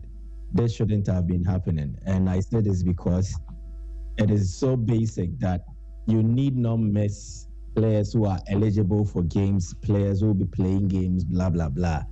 This is something that should have been done even in the lower ranks, let's say the age limit competitions, or even, for instance, in club football where investment and everything is not to the level expected of a senior national football team. And it's that bad because I think South Africa have been the most consistent team in this qualification phase. They've done all that it is to do. If you look through the results, they are the only team in that group that was able to pull some consistent wins together. And it's unfortunate that they have to go through this situation at this point in time. But Benin, you have to give them the credit because they also ready themselves for an event like this. And that is how come, as it stands, they are topping that group. And it looks like getting a point should be enough to qualify them because they have a better goal defense as compared to South Africa, although the differential is just 2 goals. And so if Benin draws, South Africa would need to win their game against Rwanda by more than 2 goals to ensure that they seal outright qualification to the World Cup. And it is going to be interesting. For the very first time, Benin decided to take a chartered flight just from close because Benin and Nigeria are that close, but they decided to ensure that everything was done right. So they plane via chartered flight from Cotonou to Nigeria to play this game against the Nigerians. Nigeria have their destiny in their own hands, but I still think it is a Nigerian side that still just boasts of individual attacking players, but they don't really have a solid team, and they also don't have a good coach, and that is one thing that we need to take into serious consideration. Yes, they won their last game by 2-1, but I still think it was a game that could have likely ended like the Nigeria game they played at home against Lesotho, because clearly in the closing stages, they let it slip. When Lesotho pulled 1 goal back to make it 2-1, there was a costly error, a defensive mishap that was caused, and the biggest culprit was Stanley Nwabali, their goalkeeper, and it nearly cost them. They nearly conceded an equalizer. So yes, they have the players, but do they really have the team to trouble Benin, who have been the second most consistent team in this group? You take away South Africa, Benin is next. So even in this group, it's not like Nigeria have been second best. No, it has been Benin all through. And now Nigeria would need to beat them, and that won't even be enough. They would have to hope that Rwanda will do them a favor in their game they play against South Africa. So it makes it all interesting and it makes it all exciting. Can South Africa beat Rwanda? Very, very interesting question, because Rwanda, in the earlier game they played in the group against South Africa, I think they won against South Africa. Yes. It was, so it means that they know what it takes to defeat the South African side. And South Africa don't really have confidence Bremen in their camp. In their last 2 games played on South African soil, they have failed to win. First, that draw with Nigeria, which many felt they could have even lost. The chances they considered, blah, blah, blah. And then the game they played against Zimbabwe, which they even failed to score. And the reality is that, yes, in as much as South Africa recorded a goal in their last game against Nigeria, that was an own goal. So a South African player has not scored for the Bafana since their 3-0 win against Lesotho. And these are records that will affect confidence. How confident are the South Africans at this point in time? Will they wilt under the pressure to deliver, step up to the occasion? If they win, basically they do themselves a huge favor. But Rwanda are very tricky opponents. They can actually affect you. They play a solid defensive game. It is only when they don't come to the party that it is easier for you to dispatch them. Even in the last game they played against Benin, it had to take Benin up until the 80th minute before they could break the deadlock. So Rwanda are a very well-drilled side, very stubborn, and can frustrate you on any given day. So I think, 2 very interesting games, and it will likely shape the destiny of the teams involved by Rwanda. Nigeria's destiny is in their hands, and also they will need to counter Rwanda to do them a favor. South Africa's destiny is in their hands, and at best, they will expect to win by a healthy scoreline and just hope that Benin do not get a point against Nigeria. For Benin, their fate is in their own hands. Avoid defeat against Nigeria. At best, defeat Nigeria, and you are good to go. So it makes it all interesting. It makes it all exciting.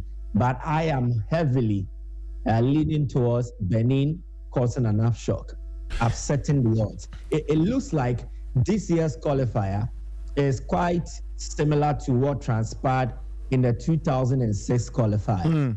Don't forget, it was the same year that Angola, Togo, Ghana made the World Cup for the very first time. And they have to Cote d'Ivoire too. And Cote d'Ivoire, yes, exactly. They had to upstage the established forces like Cameroon, Senegal, Nigeria. All these teams did not qualify.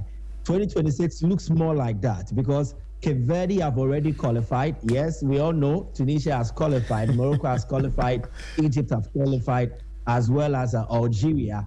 But to have a country like Cape Verde just punch above their weight in a group against the likes of Cameroon and still qualify their spends, it means it will not stop the Beninois side from dreaming. They will definitely dream of moments like that. And I think if they were watching videos of how the Cape Verdean players celebrated after they had qualified, it would actually push them, it will urge them, it will spur them on to step out onto the field against Nigeria and fight for their lives. It's a battle of their lives, and they will step out onto the field and then give very good account of themselves. Now, to the major or the main important stuff, which is the coaching.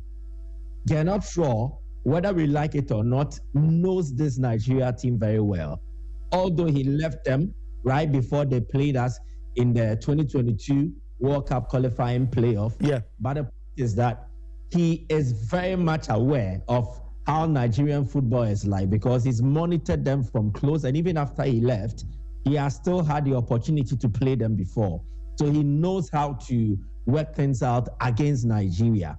Nigeria under Eric Shell have not really hit the ground running. Shell, very good coach, but I don't think he really has his authority stamped on this team. It is not like it is a team he molded from scratch. And these are players with their own egos, the big boy mentality sort of, and they come into the dressing room. You would need to have control for moments like this. So I think in my case, for Nigeria in this game, it will be the star players who will need to step up to the plate and then deliver. For Benin, it will be about the coaching and the tactics. And that's why I think they have enough to frustrate Nigeria, especially with the Nigerians not so clinical. And they could just steal a point from their game against Nigeria.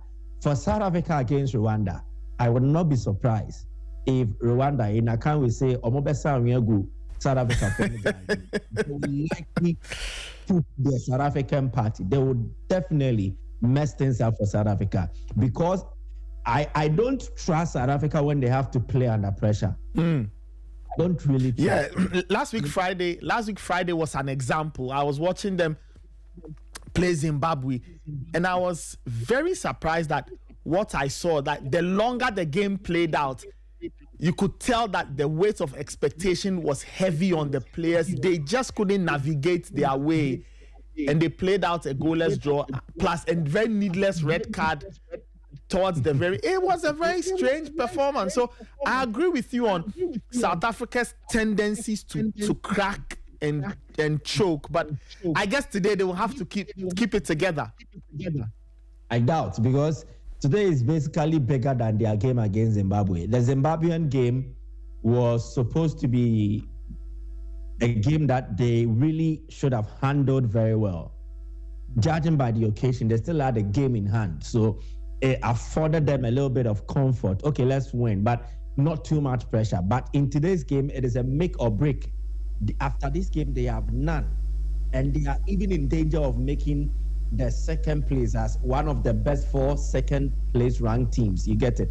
So the pressure on them will be double or triple the one they felt in their game against Zimbabwe. And I don't trust them, as I said, unless Rwanda do not show up, unless Rwanda just appear and then decide to just glide through. Because I watched Cameroon versus Angola yesterday.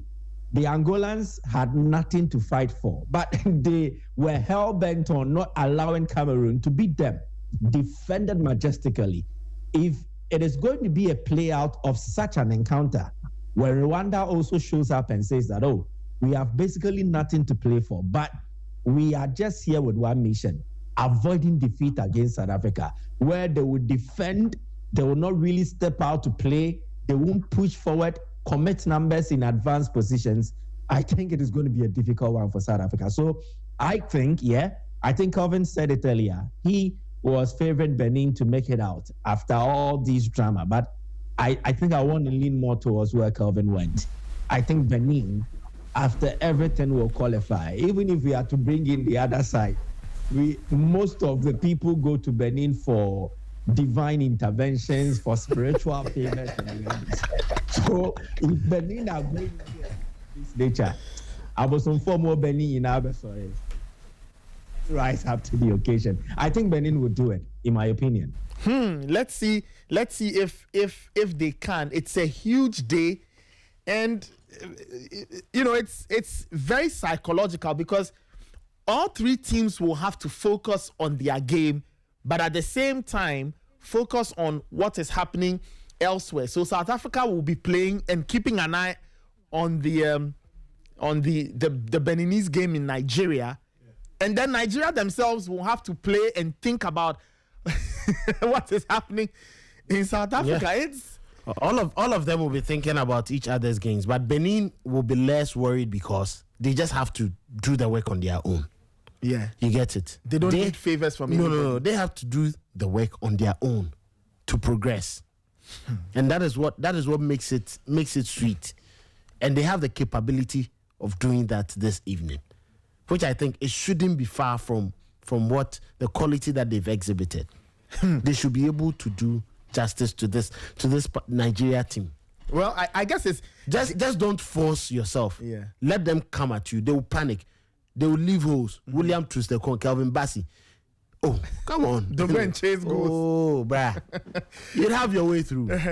You know this Nigerian team. Yeah, I know. They haven't played well in the qualifiers. It's quite sad that this was a group that they were expected to at least dominate. Look at Nigeria and the quality that they have.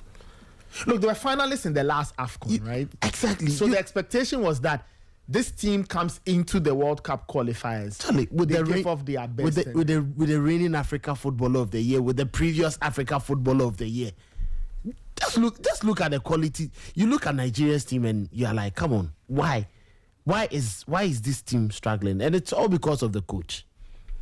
This coach, when you say it, people think, oh, but Eric Shell has proven time and time again. Look at the Mali squad he inherited. I think he couldn't put together a proper team. Eric Shell's problem, and Michael, I don't know what you make of this. I saw Eric Shell under Mali. I've seen Eric Shell under Nigeria. His team seem to have, there's this carefree element about, and sometimes they are a bit too open. Look, they scored 2. They are trying to chase a 3rd. They've scored 3. They want to score 4. And that is what undid them when Eric Shell was with Mali in the AFCON. And you look at this, now add to the controversy around the Nigerian national team, the egos, the drama of the NFF, the expectations of the fans. Then you have a coach who plays this wide cavalier-style football, and you have a team that a very volatile environment. Michael, I guess today of all days, I don't know what Eric Shell has to do to win this. Today is about control, right, Michael? But Eric Shell hasn't shown us his style is control. He doesn't have that in him. Definitely. And I want us to refer to that meme that came out after the last AFCON where Shell had to bow down the touchline and then pour water over his bald head because he couldn't handle the heat.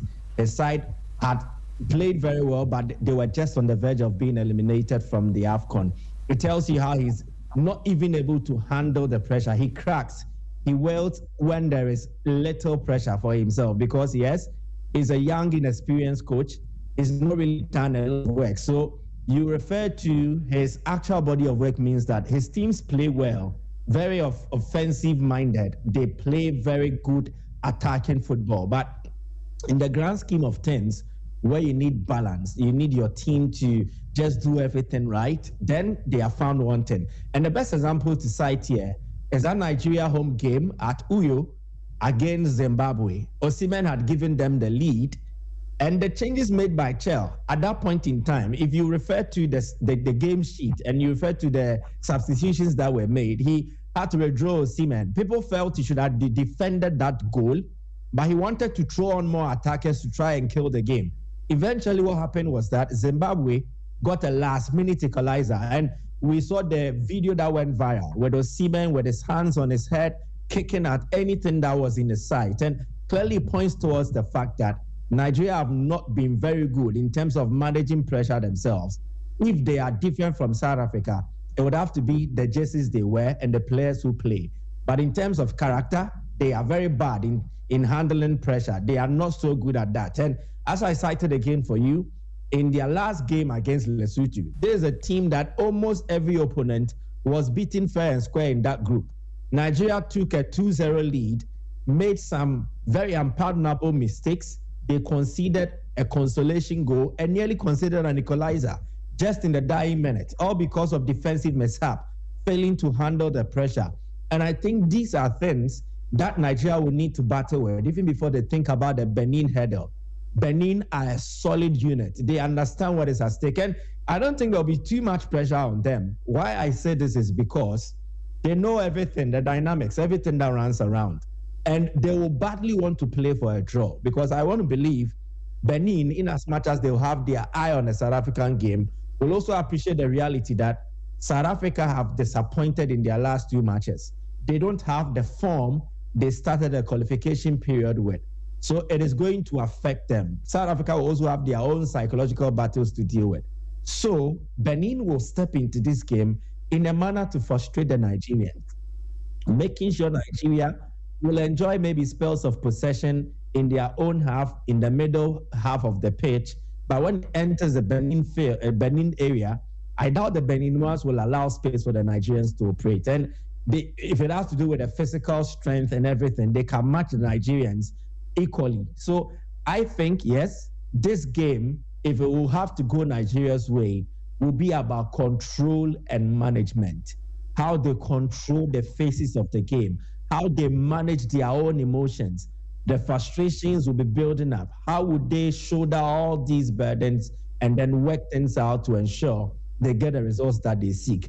It will be very difficult for them. And this is not your vintage Nigerian side. This team has very good attacking players, but are also very weak in terms of the defensive. And I think Benin will also fancy their chances at a point in time. So, yeah, I still think no matter what, on the evidence of whatever Nigeria has and whatever they don't have, I think Benin actually has a stake in here. They will affect how this game will end. If the result will be a win, it might be Benin's own undoing. If it will end in a draw, it will be what exactly Benin does and not necessarily what Nigeria is able to do. It will be much more about what Nigeria failed to do, what they didn't do right. Definitely it will get to them. Nigeria is a distant cousin of South Africa. They can't have discussion. Well, we'll see how they do it. In terms of the other groups, though, Senegal are also yet to seal their qualification. They are just 2 points ahead of DRC. Senegal on 21 points, DRC on 19. In terms of what they will be doing on the pitch today, Senegal are at home to Mauritania and DRC are at home to Sudan. So those two teams also keeping an eye on each other. For Senegal, the plan is very simple. Win and go to the World Cup. That's a very, very, very simple plan for them. I guess a draw complicates matters. A draw will put them on 22 points, and should DRC win, they go on to 22. But then it looks like Senegal's goal difference might do the trick for them. So that's the story in Group C. In Group F, it's still not settled. Côte d'Ivoire, 9 games played, 23 points, a goal difference of plus 22. They are yet to concede. Gabon, 22 points, a goal difference of plus 11. And all of them play at home today as well. Côte d'Ivoire at home to Kenya. Gabon at home to Burundi. So for Côte d'Ivoire, the plan is a very simple one. It's a very simple plan. They just need to win and qualify to the next World Cup. Kelvin is still here with me. Michael is on the line. Michael, and I'll take your thoughts and I'll come to Kelvin. Despite the closeness in terms of points between Côte d'Ivoire and Gabon, lots of people actually do not have major concerns for Côte d'Ivoire. The expectation is that they will get the 3 points today against Kenya, and then that will be that. They would have sealed their place in the next World Cup. Your thoughts on that? Should the Ivorians be concerned, or they have enough quality to get past the line later today? Well, if you check their last head-to-head against Kenya, then you'll be a bit worried. But then again, you have to look at the run that MS5 side have had in this qualification phase. Yet to concede the goal, beating teams for fun. I think as it stands, the only matches they did not win, the Kenya away game, they played that game in Malawi, and then also that trip away from home to Gabon, which ended goalless as well. I think these are the games that they actually did not win. But I think a home game at the Alassane Ouattara Stadium in Abidjan against Kenya definitely is a different ball game altogether. If you compare to the first game they played against the Kenyans, they have the home support, they have the home advantage, and they want to believe in the quality at their disposal. They understand what is at stake. And Benny McCarthy and his Kenya side, not also a dominant team. Yep, they won their last game against Burundi, but it was a game that Burundi played away from home, and it wasn't really a game that Burundi needed anything from it. So Kenya winning, I think is cool, but they don't really stand a threat of trying to spoil the party for the Ivorians. Gabon, to me, are the ones who enter this game with some kind of a disadvantage. I think Pierre-Emerick Aubameyang scored 4 goals for them in their game against Gambia, but I think he was also red carded and he won't be available for the game that they play at home against Burundi. And to me, I think it will be something that really affects them, because if you clearly study this Gabonese side, they are a different breed when Aubameyang is in the starting lineup. He is their leader, just like Jordan has been for the Black Stars in the qualification. Aubameyang has been similar for the Gabonese, scoring goals, assisting goals, and then his presence on the pitch actually kind of affects the other players positively to also give their all. And his absence will definitely hit them. But I think Ivory Coast did the more difficult job in that away trip to Gabon, where they played 0-0. That was a game that sealed their fate. Now they will need to just put the final nail in the coffin and then hit it right on the head. Get that win against Kenya, and you are good to go. 1-0 is enough. 2-0, beautiful. 3-0, makes it all exciting. But I still think a win is enough to take them through. And as they've demonstrated, very good defensively, not considered a goal, and then getting the comfort of playing at home, they should beat Kenya and qualify. Gabon definitely will make the runners-up. They will be part of the select 4, and that should be enough for them. They were just not fortunate to be in a group with Ivory Coast. If Gabon had been in a different group, let's say, I dare say, that on the form that Gabon has exhibited, if they were in Ghana's group, it would have been a different story. Check their point tally as it stands now. They have 21 points.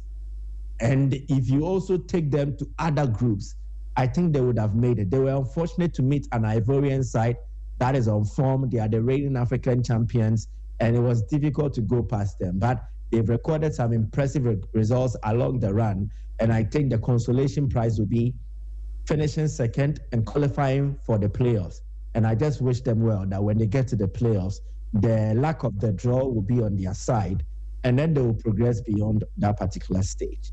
Gabon, really, really, really interesting run. 22 points, and they might not even go to the World Cup via the automatic route. Now, for our listeners, if you are wondering what the picture looks like in terms of the second or the teams that are ranked in second place, there's a very interesting table I'm seeing here. So Gabon, okay, so it looks like, Kelvin, it looks like the table I'm looking at does not have all of Gabon's matches. I noticed that every team on this second ranked, the second place table is missing 2 games.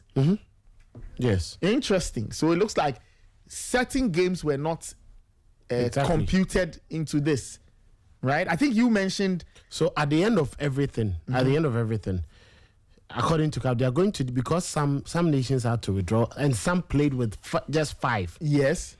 I need to see that. So in a group like Morocco, they played with just five teams. Yes. It means that if you are ranking Niger with the second place teams from the other groups, it wouldn't be fair using the 5 other opponents. Okay. So you'd have to take one opponent, and that is the last team in the group. So this means if Gabon stays at 22 points, and then it looks like they beat Seychelles, because Seychelles haven't won any points. They beat Seychelles home and away. So you subtract 6 points and they get towards 16. It is going to be done for all the groups that had, those advantages, that is playing with 6 nations or six teams in the particular group, so that they reduce each and every other group's points. So I think aside the Morocco group, all the other groups finished off with 6. So Group A, they play with 6, as Egypt's group and all that. So that is why the second best placed teams, especially for the Nigerian group, even if they win and then they get there, even South Africa, they may stand a chance of missing out, dependent on the result or the point deduction that will come from the points, the number of points that they won. Okay. You may be second, but maybe you did not win any point against the last placed team. It means that you won't have any points subtracted from you. That puts you in a better advantage. Okay, let me just read this. This is from Samson Adamu. All right. Samson Adamu is CAF's director of tournaments and events. Now, this story is on nigeriafootball.ng. All right. Now, the story is saying that CAF has announced an update to the qualification criteria for the World Cup qualifiers following the withdrawal of Eritrea. Yes. In a circular dated 14th March, signed by CAF's Director of Tournaments and Events, Samuel Adamu, the continental body detailed revised procedures to ensure fairness in determining the 4 best runners-up across all groups after Eritrea's exit, reduced the number of teams in one of the qualifying pools.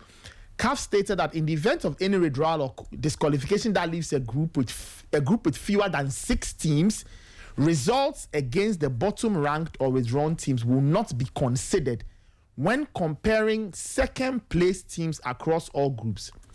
The adjustment aligns with Article 11.5 of the FIFA World Cup 2026 preliminary competition regulations and ensures uniformity in selecting the 4 best runners-up. Eritrea's withdrawal in Group E marks the first significant change in the qualifiers for the expanded competition. Now it goes on and on and on. So from this, Kelvin, so it means that the groups that had less than or fewer than 5 teams. It's just the Morocco group. Okay, so the Morocco group had they had 5. That was where Eritrea. So Eritrea didn't play. Yes. So there were 5 teams that took part. Okay, so it means that what? So it means all the other teams, all the other groups, they finished with what? 6 teams. Now, if you place second, so let's say the Egypt group, Burkina Faso, like this. Burkina Faso. We will look at the results or the points that Burkina got against Djibouti, who finished last. Yes. So if Burkina got 6 points against Djibouti, it means we will take 6 points from the 21 points that they had, which means they have 15 Now you go to Group B. The same thing will be done for DR Congo at the end of today. If DR Congo managed to get 22 points, we will check. Did they get all the 6 points against Sudan? If they got 3 points, just 3 points, 3 points will be deducted. Now they will stay on 19. I understand. So this So this explains the ranking of second place teams. Thank you. As things stand, Gabon on 16 because 6 points have been taken from the ones exactly because they have 22 points. They have 22 points. Yes.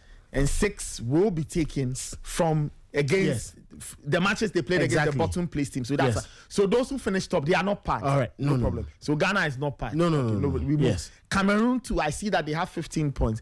Burkina Faso 15. Niger 15. Exactly. So after today, when everything settles, the identity of the top 4 second place teams, the identities could change. Exactly. Cameroon have how many points? 15, which means 4 has been deducted because they won 1 and then they drew 1 against Eswatini. Remember that disappointing draw against Eswatini. Yes. So 4 points deducted. So they now have 15 points. It is quite interesting. So that is why all the other nations, they are waiting for the final, day to see which other teams would make at least amass points or drop points against the final group team. So that keeps Niger in a very good place. So what are the top 4? Let us know the top 4. Okay, so as things stand before kickoff today, the top 4 in this order: Gabon first, 16 points. Okay, 16 points, a goal difference of 4. Cameroon 15 points, a goal difference of 9. Burkina Faso 15 points, a goal difference of 6, and Niger 15 points, a goal difference of 1. So those are the top 4 second place teams now before kickoff. So after full time today, we'll get potentially a new set depending on results and all of that. DRC have 15 points, Madagascar 13, Uganda 12, South Africa 11, and Namibia 9. This is after the 6 points or results against the bottom place teams in their groups were taken away. Right? So so this table, as we see here, is the product of all the deductions being done. So that is where we are now in terms of these second place teams in their group. So the top 4 ranking, following all the mathematics: Gabon, Cameroon, Burkina Faso, and Niger. After 90 minutes today, I'm sure a few changes will happen to this table. Right, listeners? So that's where we are now. Okay, for somebody who's asking, okay, so after this point, what happens? Somebody will ask, after this point, what happens? Michael, would you care to explain to listeners what happens after the qualifiers end today, and what will happen to those 4 teams, 4 second place teams who are highly ranked or they finish in the top 4 places based on points? What will happen to them going forward? The four best group runners-up will advance to the playoffs to determine the only one slot from the CAF region at the Inter-Confederation playoffs. So of the 4 teams, as it stands now, it is expected that Niger will likely drop out, depending on the result that DR Congo gets. Madagascar is out, Uganda is out, South Africa is out, Namibia is out of that picture. So if DR Congo wins, their game today, and then Senegal also wins, it means DR Congo will play second, and they would have to kick Niger from the 4th position. So they will move to somewhere like second, and the rest will drop in there. So these 4 teams will then be ranked as per their ranking, and then they will be paired against each other. So the playoffs will be played in Morocco on the 13th of November, and then it will climax on the 16th of November. The highest ranked will face the lowest ranked in one of the first semifinals. And then the second highest ranked will also face the third highest ranked. So in this instance, they'll look at the last ranking, that is the matchups for the semifinal. It will be used for the last ranking. Now, since it will be played in November, it means they will refer to the October FIFA Coca-Cola World Ranking. So as per the rankings, the country that is the highest ranked will get the opportunity to face the country that is the lowest ranked. And then the country that is the second highest ranked will play against the third highest ranked. And then the winners from the semifinals will progress to the finals, which will be played 3 days later.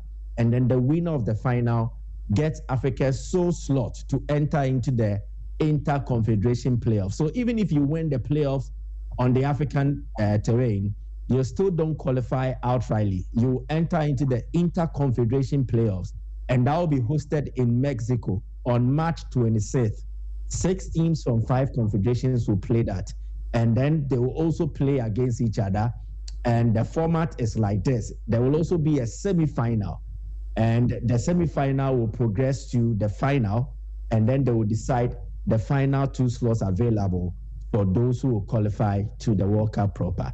And these will be the last 2 teams to make the World Cup 2026. So that is how it is going to be like. So it is not even a smooth sailing path. If you win the African playoff, you go to the Inter-Confederation playoff, and you still need to play or win 2 more games to qualify outrightly for the World Cup. And that is how things stand. Wow, that's quite interesting, Michael. So for our listeners, the picture has been painted by Michael. So you see why finishing top of your group is important. You don't have to go through this entire rigmarole, because in the end, it could be that you won't even qualify anyway. In the end, because you are taking on 1 team from Asia, 1 team from Central and North America. No, sorry, 1 team from South America, 1 team from Asia, 1 team from the Oceania region, and 2 from the Central and North American region. Okay? Now, all these teams, as Michael said, will go into a playoff. And the winners of, you have what? It's about just a few teams qualifying. 2 teams. Michael, 2 teams, right? 2 teams. Yep. So what it means is that there will be 1 seeded team, and the seeded team makes an automatic qualification to the final of that Inter-Confederation playoff. There will be 2 semifinals and 2 finals. So this is how it will be like. There will be 2 seeded teams. So the seeded teams already make it to final 1 and then final 2. And then the unseeded teams will play against each other in semifinal 1 and semifinal 2. Now, the winner of semifinal 1 will enter into final 1 versus the seeded team. And the winner of semifinal 2 enters into the final 2 with the seeded team. So 1 team will likely, let's take for instance, how the seeded team will be like again, would have to do with the ranking. So if your ranking or at the world stage is that higher, it means you'll be seeded. And so the top 2 teams, as per the ranking, will be seeded in the various phases. So for the first phase, you are seeded for the 1. Let me use 1 and 2 to just explain this better. So if I am the best seeded team, I enter 1. The next best ranked team, I enter 2. I am seeded. Then the rest of the teams will be split into playing semifinals as per the brackets that they are in. So if I win my semifinal, I move on to the final to face the seeded team. Then if I win in the other semifinal, which is semifinal 2, I progress to the final to face the seeded team. That is how it will be like. So it means whatever you do now till the Inter-Confederation playoff to boost your ranking is very important. If you are Nigeria and you've qualified, it means you need to start winning matches. If you go to the AFCON, do well, so that you ascend as per the rankings at the CAF level and also the global rankings. Now, if you're able to do that, for instance, the teams that have qualified from the various confederations in the Asian zone, they don't have a winner yet, and the winner will likely be decided by 18th November. CAF will decide ours by 16th November. The only ones who have their playoffs sorted is CONMEBOL, Bolivia, and then OFC, which is New Caledonia. So you check the ranking of Bolivia, the ranking of New Caledonia. From the CONCACAF region, if let's say any other nation, Trinidad and Tobago, blah, blah, blah, also makes it. In Africa, if the playoff winner is Nigeria or Cameroon or any other team, and then from Asia, if the other team that makes it for the playoff is a team that is not highly ranked, it means that the African team that enters here, if their ranking supersedes that of the other teams who made the Intercontinental playoff, the African team will be seeded. And they will just have to play a game. If they win it, they've qualified. They would have to wait for the winner of their respective semi-final in that bracket. And if they get maybe Bolivia, New Caledonia, as per whoever gets to win that semi-final, then it means they are through. But it is not so straightforward. You still need to improve your ranking. So if Nigeria qualifies as a second place team, if Cameroon qualifies as they've done, if DR Congo qualifies and then they win their intercontinental playoff, they still have a lot of work to do. The other months that will precede the intercontinental playoffs, they need to perform well, win games, play high-profile matches that will boost your ranking to ensure that when it gets to the intercontinental playoff in March 2026, you'll be ranked higher and then you are likely to be seeded above the other teams that will qualify for the same competition. That is how put them head to head. Wow, complicated journey. That's why I always say that when you have qualifiers, just finish top of your group, because this journey from to Morocco, now you have to go to Mexico and play all kinds of teams, and in the end, you will not even qualify for the World Cup. What a journey. But, well, we wish the teams the very best. As for us, we'll be keeping an eye on Nigeria and South Africa. That's where the action is today. Everybody will be watching those games involving Nigeria and Benin and South Africa and Rwanda. All right, staying with the World Cup qualifiers, there were some games in Europe last night. Very, very interesting results, or some interesting results from Europe last night.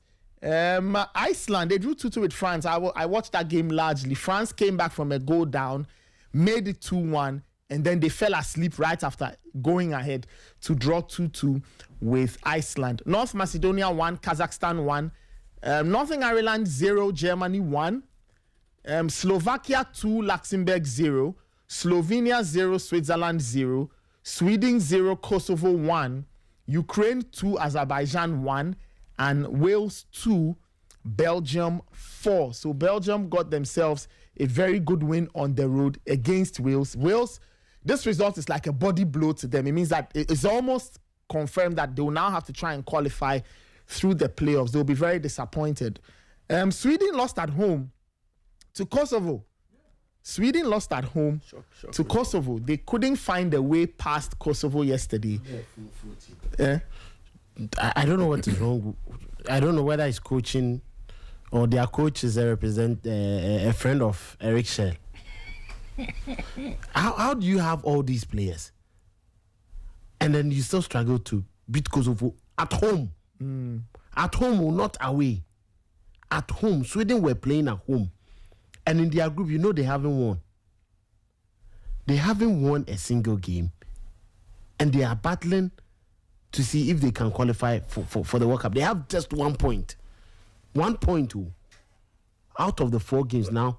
2 more games to play. And Kosovo has 7 points. If Sweden should stand any chance of qualifying, it means Kosovo should lose their remaining 2 games for Sweden to win their 2 games and get into second place. Switzerland lead the pack 10 points. Kosovo 7 points. Slovenia 3 points. Sweden 1. And I'm like, how? What could happen and what should happen for Sweden not to be able to beat Kosovo. Alexander Isak, yes, the player who fought to get out of Newcastle and go and play for Liverpool. But what has that got? Oh, but if you're a man, you see, these are the same things that will come, and Zlatan will continuously say what he says. Yeah, because this run is really without Ibrahimovic. Sweden have not won a game in the qualifiers. 3 losses and a draw. That's a very horrible run in a group that's got Switzerland, Kosovo, Slovenia. Look, listen, no disrespect to Slovenia and Kosovo. Yes. But Sweden should have enough to get past these teams. Look at Sweden. If you look at Switzerland, they are getting the job done. 3 wins and a draw. And it's not like the Swedes have got quality that is 10 times better than Sweden. No. Aside Fesnik Aslani that we know from Kosovo, which other player can you mention? But look at Sweden. There is Alexander Isak, Victor Gyökeres, Elanga, Svensson, Gudmundsson, Yasin Ayari, Lucas Bergvall. You see, all these guys, Isaac Hien, Victor Lindelof. And a manager cannot put together a good team. Kelvin, the problem. John Dal Thomason. You see why ex-players, at times ex-players, we don't want them to coach national teams. They have. But when it comes to doing the job, and you know, this is the first time Sweden have gone for a non-Swede coach. So they've always had national team coaches being their own nationals. The first time they decided to go outside and go and bring this Danish man, it's not happening for them. John Dal Thomason himself. Tim Benua coach that you will bring him to. You look at his body of work as a coach, and it's not been that remarkable. I remember, the last time I saw him coach a team was Blackburn Rovers. Even that one, it didn't go too well. He himself decided to leave the club. Yes. But to pick a team like Sweden with a front 2 of Isak and Gyökeres, and you are struggling to even score goals in the qualifier. So yesterday, when I saw the results against Kosovo, I was like, wow, Sweden are really in trouble, because you can't be losing to teams like Kosovo in a group with you have Slovenia, Kosovo, Switzerland. It's unpardonable. Straight shootout between Switzerland. It's unpardonable. Sweden should not be recording 3 losses and a draw. Don't pardon Slovenia. Slovenia they are terrible. Nathan, the problem is JD Thomas. It's not happening. It's not happening for him. And the earlier they sack him, the better. Because this one there, Charlie Nathan. All Kosovo need to do is to just get a win in their next game, and then they'll get to the next stage. No, even if Sweden win their next 2 games, Kosovo will be looking for a second, the second best place team, because when you play second, you qualify to the playoffs. Yeah, that's what I'm saying. Even if Sweden win their next 2 games, there's no way they'll get more points than Kosovo, who are currently in second. They just need a point. And Slovenia too with Šeško up front. They doing their own thing. They are not black imposed, and he's conceding anyhow. Šeško is a striker. Manchester United. Please record this for me. We'll play it on the show this weekend. We'll play it on the show this weekend, Massa. All right. In terms of the points, so this is where we are now. Germany are leading in Group A. They've got 9 points. Slovakia 9 points. Northern Ireland 6. Luxembourg 0. Group B, Switzerland 10. Kosovo 7. Slovenia 3. Sweden 1. Group C, Denmark on 10. Switzerland on 10. Scotland on 10. Group C, Denmark 10. Scotland 10, Greece 3, Belarus 0. France, after their draw yesterday, are now on 10 points. Ukraine on 7, Iceland on 4, Azerbaijan on 1. Group E, Spain on 9, Turkey on 6, Georgia on 3, Bulgaria on 0. I saw the Turkish team demolish Bulgaria by 6-1 the other day. Very, very good display on the road. Portugal, they are also perfect. 9 points, 3 games. Hungary, 4 points. Armenia, 3. Ireland, 1. The Dutch team, they are doing something amazing. They are on 16 points. They are yet to lose. Poland on 13. Finland on 10. Lithuania on 3. Malta on 5. And that group has 5 teams. A lot of the other groups I've mentioned have 4. Group H, Austria on 15, Bosnia 13, Romania 10, Cyprus 8, San Marino 0. And Austria are doing something absolutely brilliant with Ralf Rangnick. Ralf Rangnick's run as Austrian head coach has been wonderful to watch. Norway, they are also playing really well. They are unbeaten, 100% record purely, 18.6 games, a goal difference of plus 26. Hey, that's what proper teams do. Italy on 12, Israel on 9, Estonia on 3, Moldova on 0. Group J, Belgium 14 points, North Macedonia 13 points, Wales 10 points, Kazakhstan 7, Liechtenstein 0. Group K, England 15 points, they are also unbeaten. Albania 11, Serbia 7, Latvia 5, Andorra 1, and then Group L, Croatia 16, Czech Republic 13, Faroe Islands 12. Impressive run from Faroe Islands. Impressive run from them. Montenegro 6 and Gibraltar 0. So, as things stand, the group winners will all qualify. There are, let me see, 13 groups, I believe, and all of them will qualify. Second place teams will enter a playoff, and they will also try and qualify from those parts. So that's how the European World Cup qualifying picture looks like as things stand. A lot of the big names playing like big countries and hoping to book their ticket to the next World Cup. All right, guys, if there aren't any more comments, we'll be wrapping up. Kelvin, any comments? Raymond, any comments? Michael, any comments? Well, Nathan, I wish Benin well in this very, very, very, very difficult the land of your bed. And yes, my people. Yeah. Yes, Nathan, give me 1-2 French lines for me too.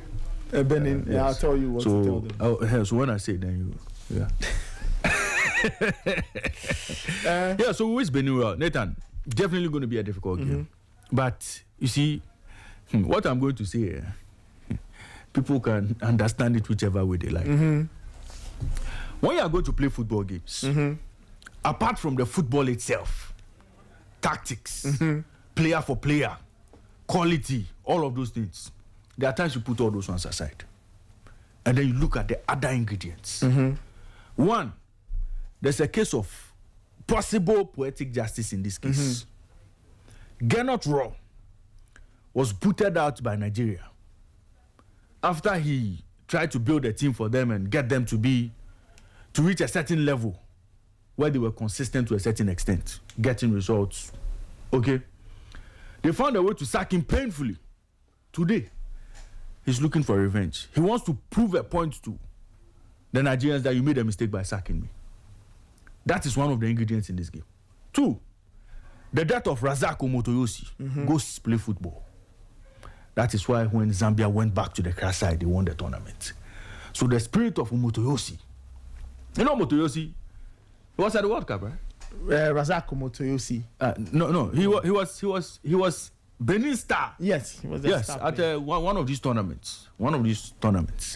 Omotoyosi is pushing the boys. The spirit of Razak is pushing the boys. You did. You understand? You see, that's what I tell you. You see, people don't believe in spiritual things. So Benin, they again have the spiritual side. And when it comes to the ways and means of the game, the ways and means, how to invoke the gods. These are the things you say, and the people will get you in the comments. No, that's why I said, look, you know, and the people will only hear this part. They'll hear this part. But when I started, I said, sometimes, let's put the tactics aside. Let's put the player for player aside. Let's put the quality for quality aside. Fly, one of these days, we need to Fly. Is Fly listening? Fly, one of these days. See? We need to take some of the comments and put them on social and laugh at the people who say the comments. So Nathan, I've been tickling. Somebody said that they should sack Raymond.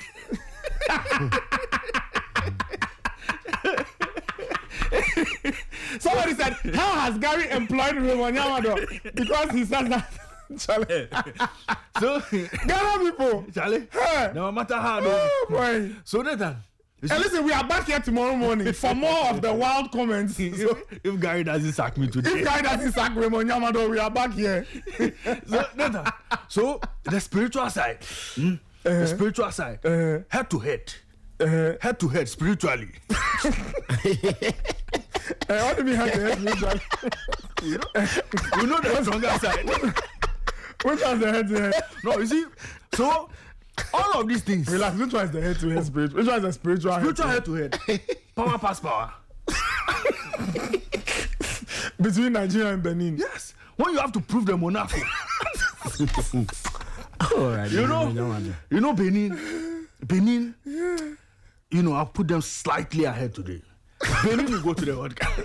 It's based on what? So you're saying that in football, they are the tangibles, like the physical things, tactics, blah blah blah, coach, everything, player for player. Then you add. Then we put all those ones aside. Then we go to the part that the things you don't see, or the subplots. You know, the undercurrents. And I'm giving you three. I've given you three. Get not raw factor. The Omotoyosi factor, the ghost playing football factor, and I've given you the spiritual head-to-head, Benin versus Nigeria. You understand? What's on Nigeria that we took Otto to go and get a draw and come back home? Party scored. Yeah. They destroyed their stadium. So, you see, it would happen again. Benin will go and snatch World Cup qualification from Nigeria, just like Ghana did. No problem. All of it will be revealed by 6 p.m., 6:15. Tomorrow you come and give me my stone. Everything today, later, today. The number of times the Nigeria ball will hit the crossbar, not enter. you. And how Benin will score their goal, nobody will understand. That's what I'm telling you. See, later, in games like this, the football they will see it physical, but the things that will be working behind the scenes. After 90 minutes, we'll have this discussion tomorrow. Benin to the World Cup.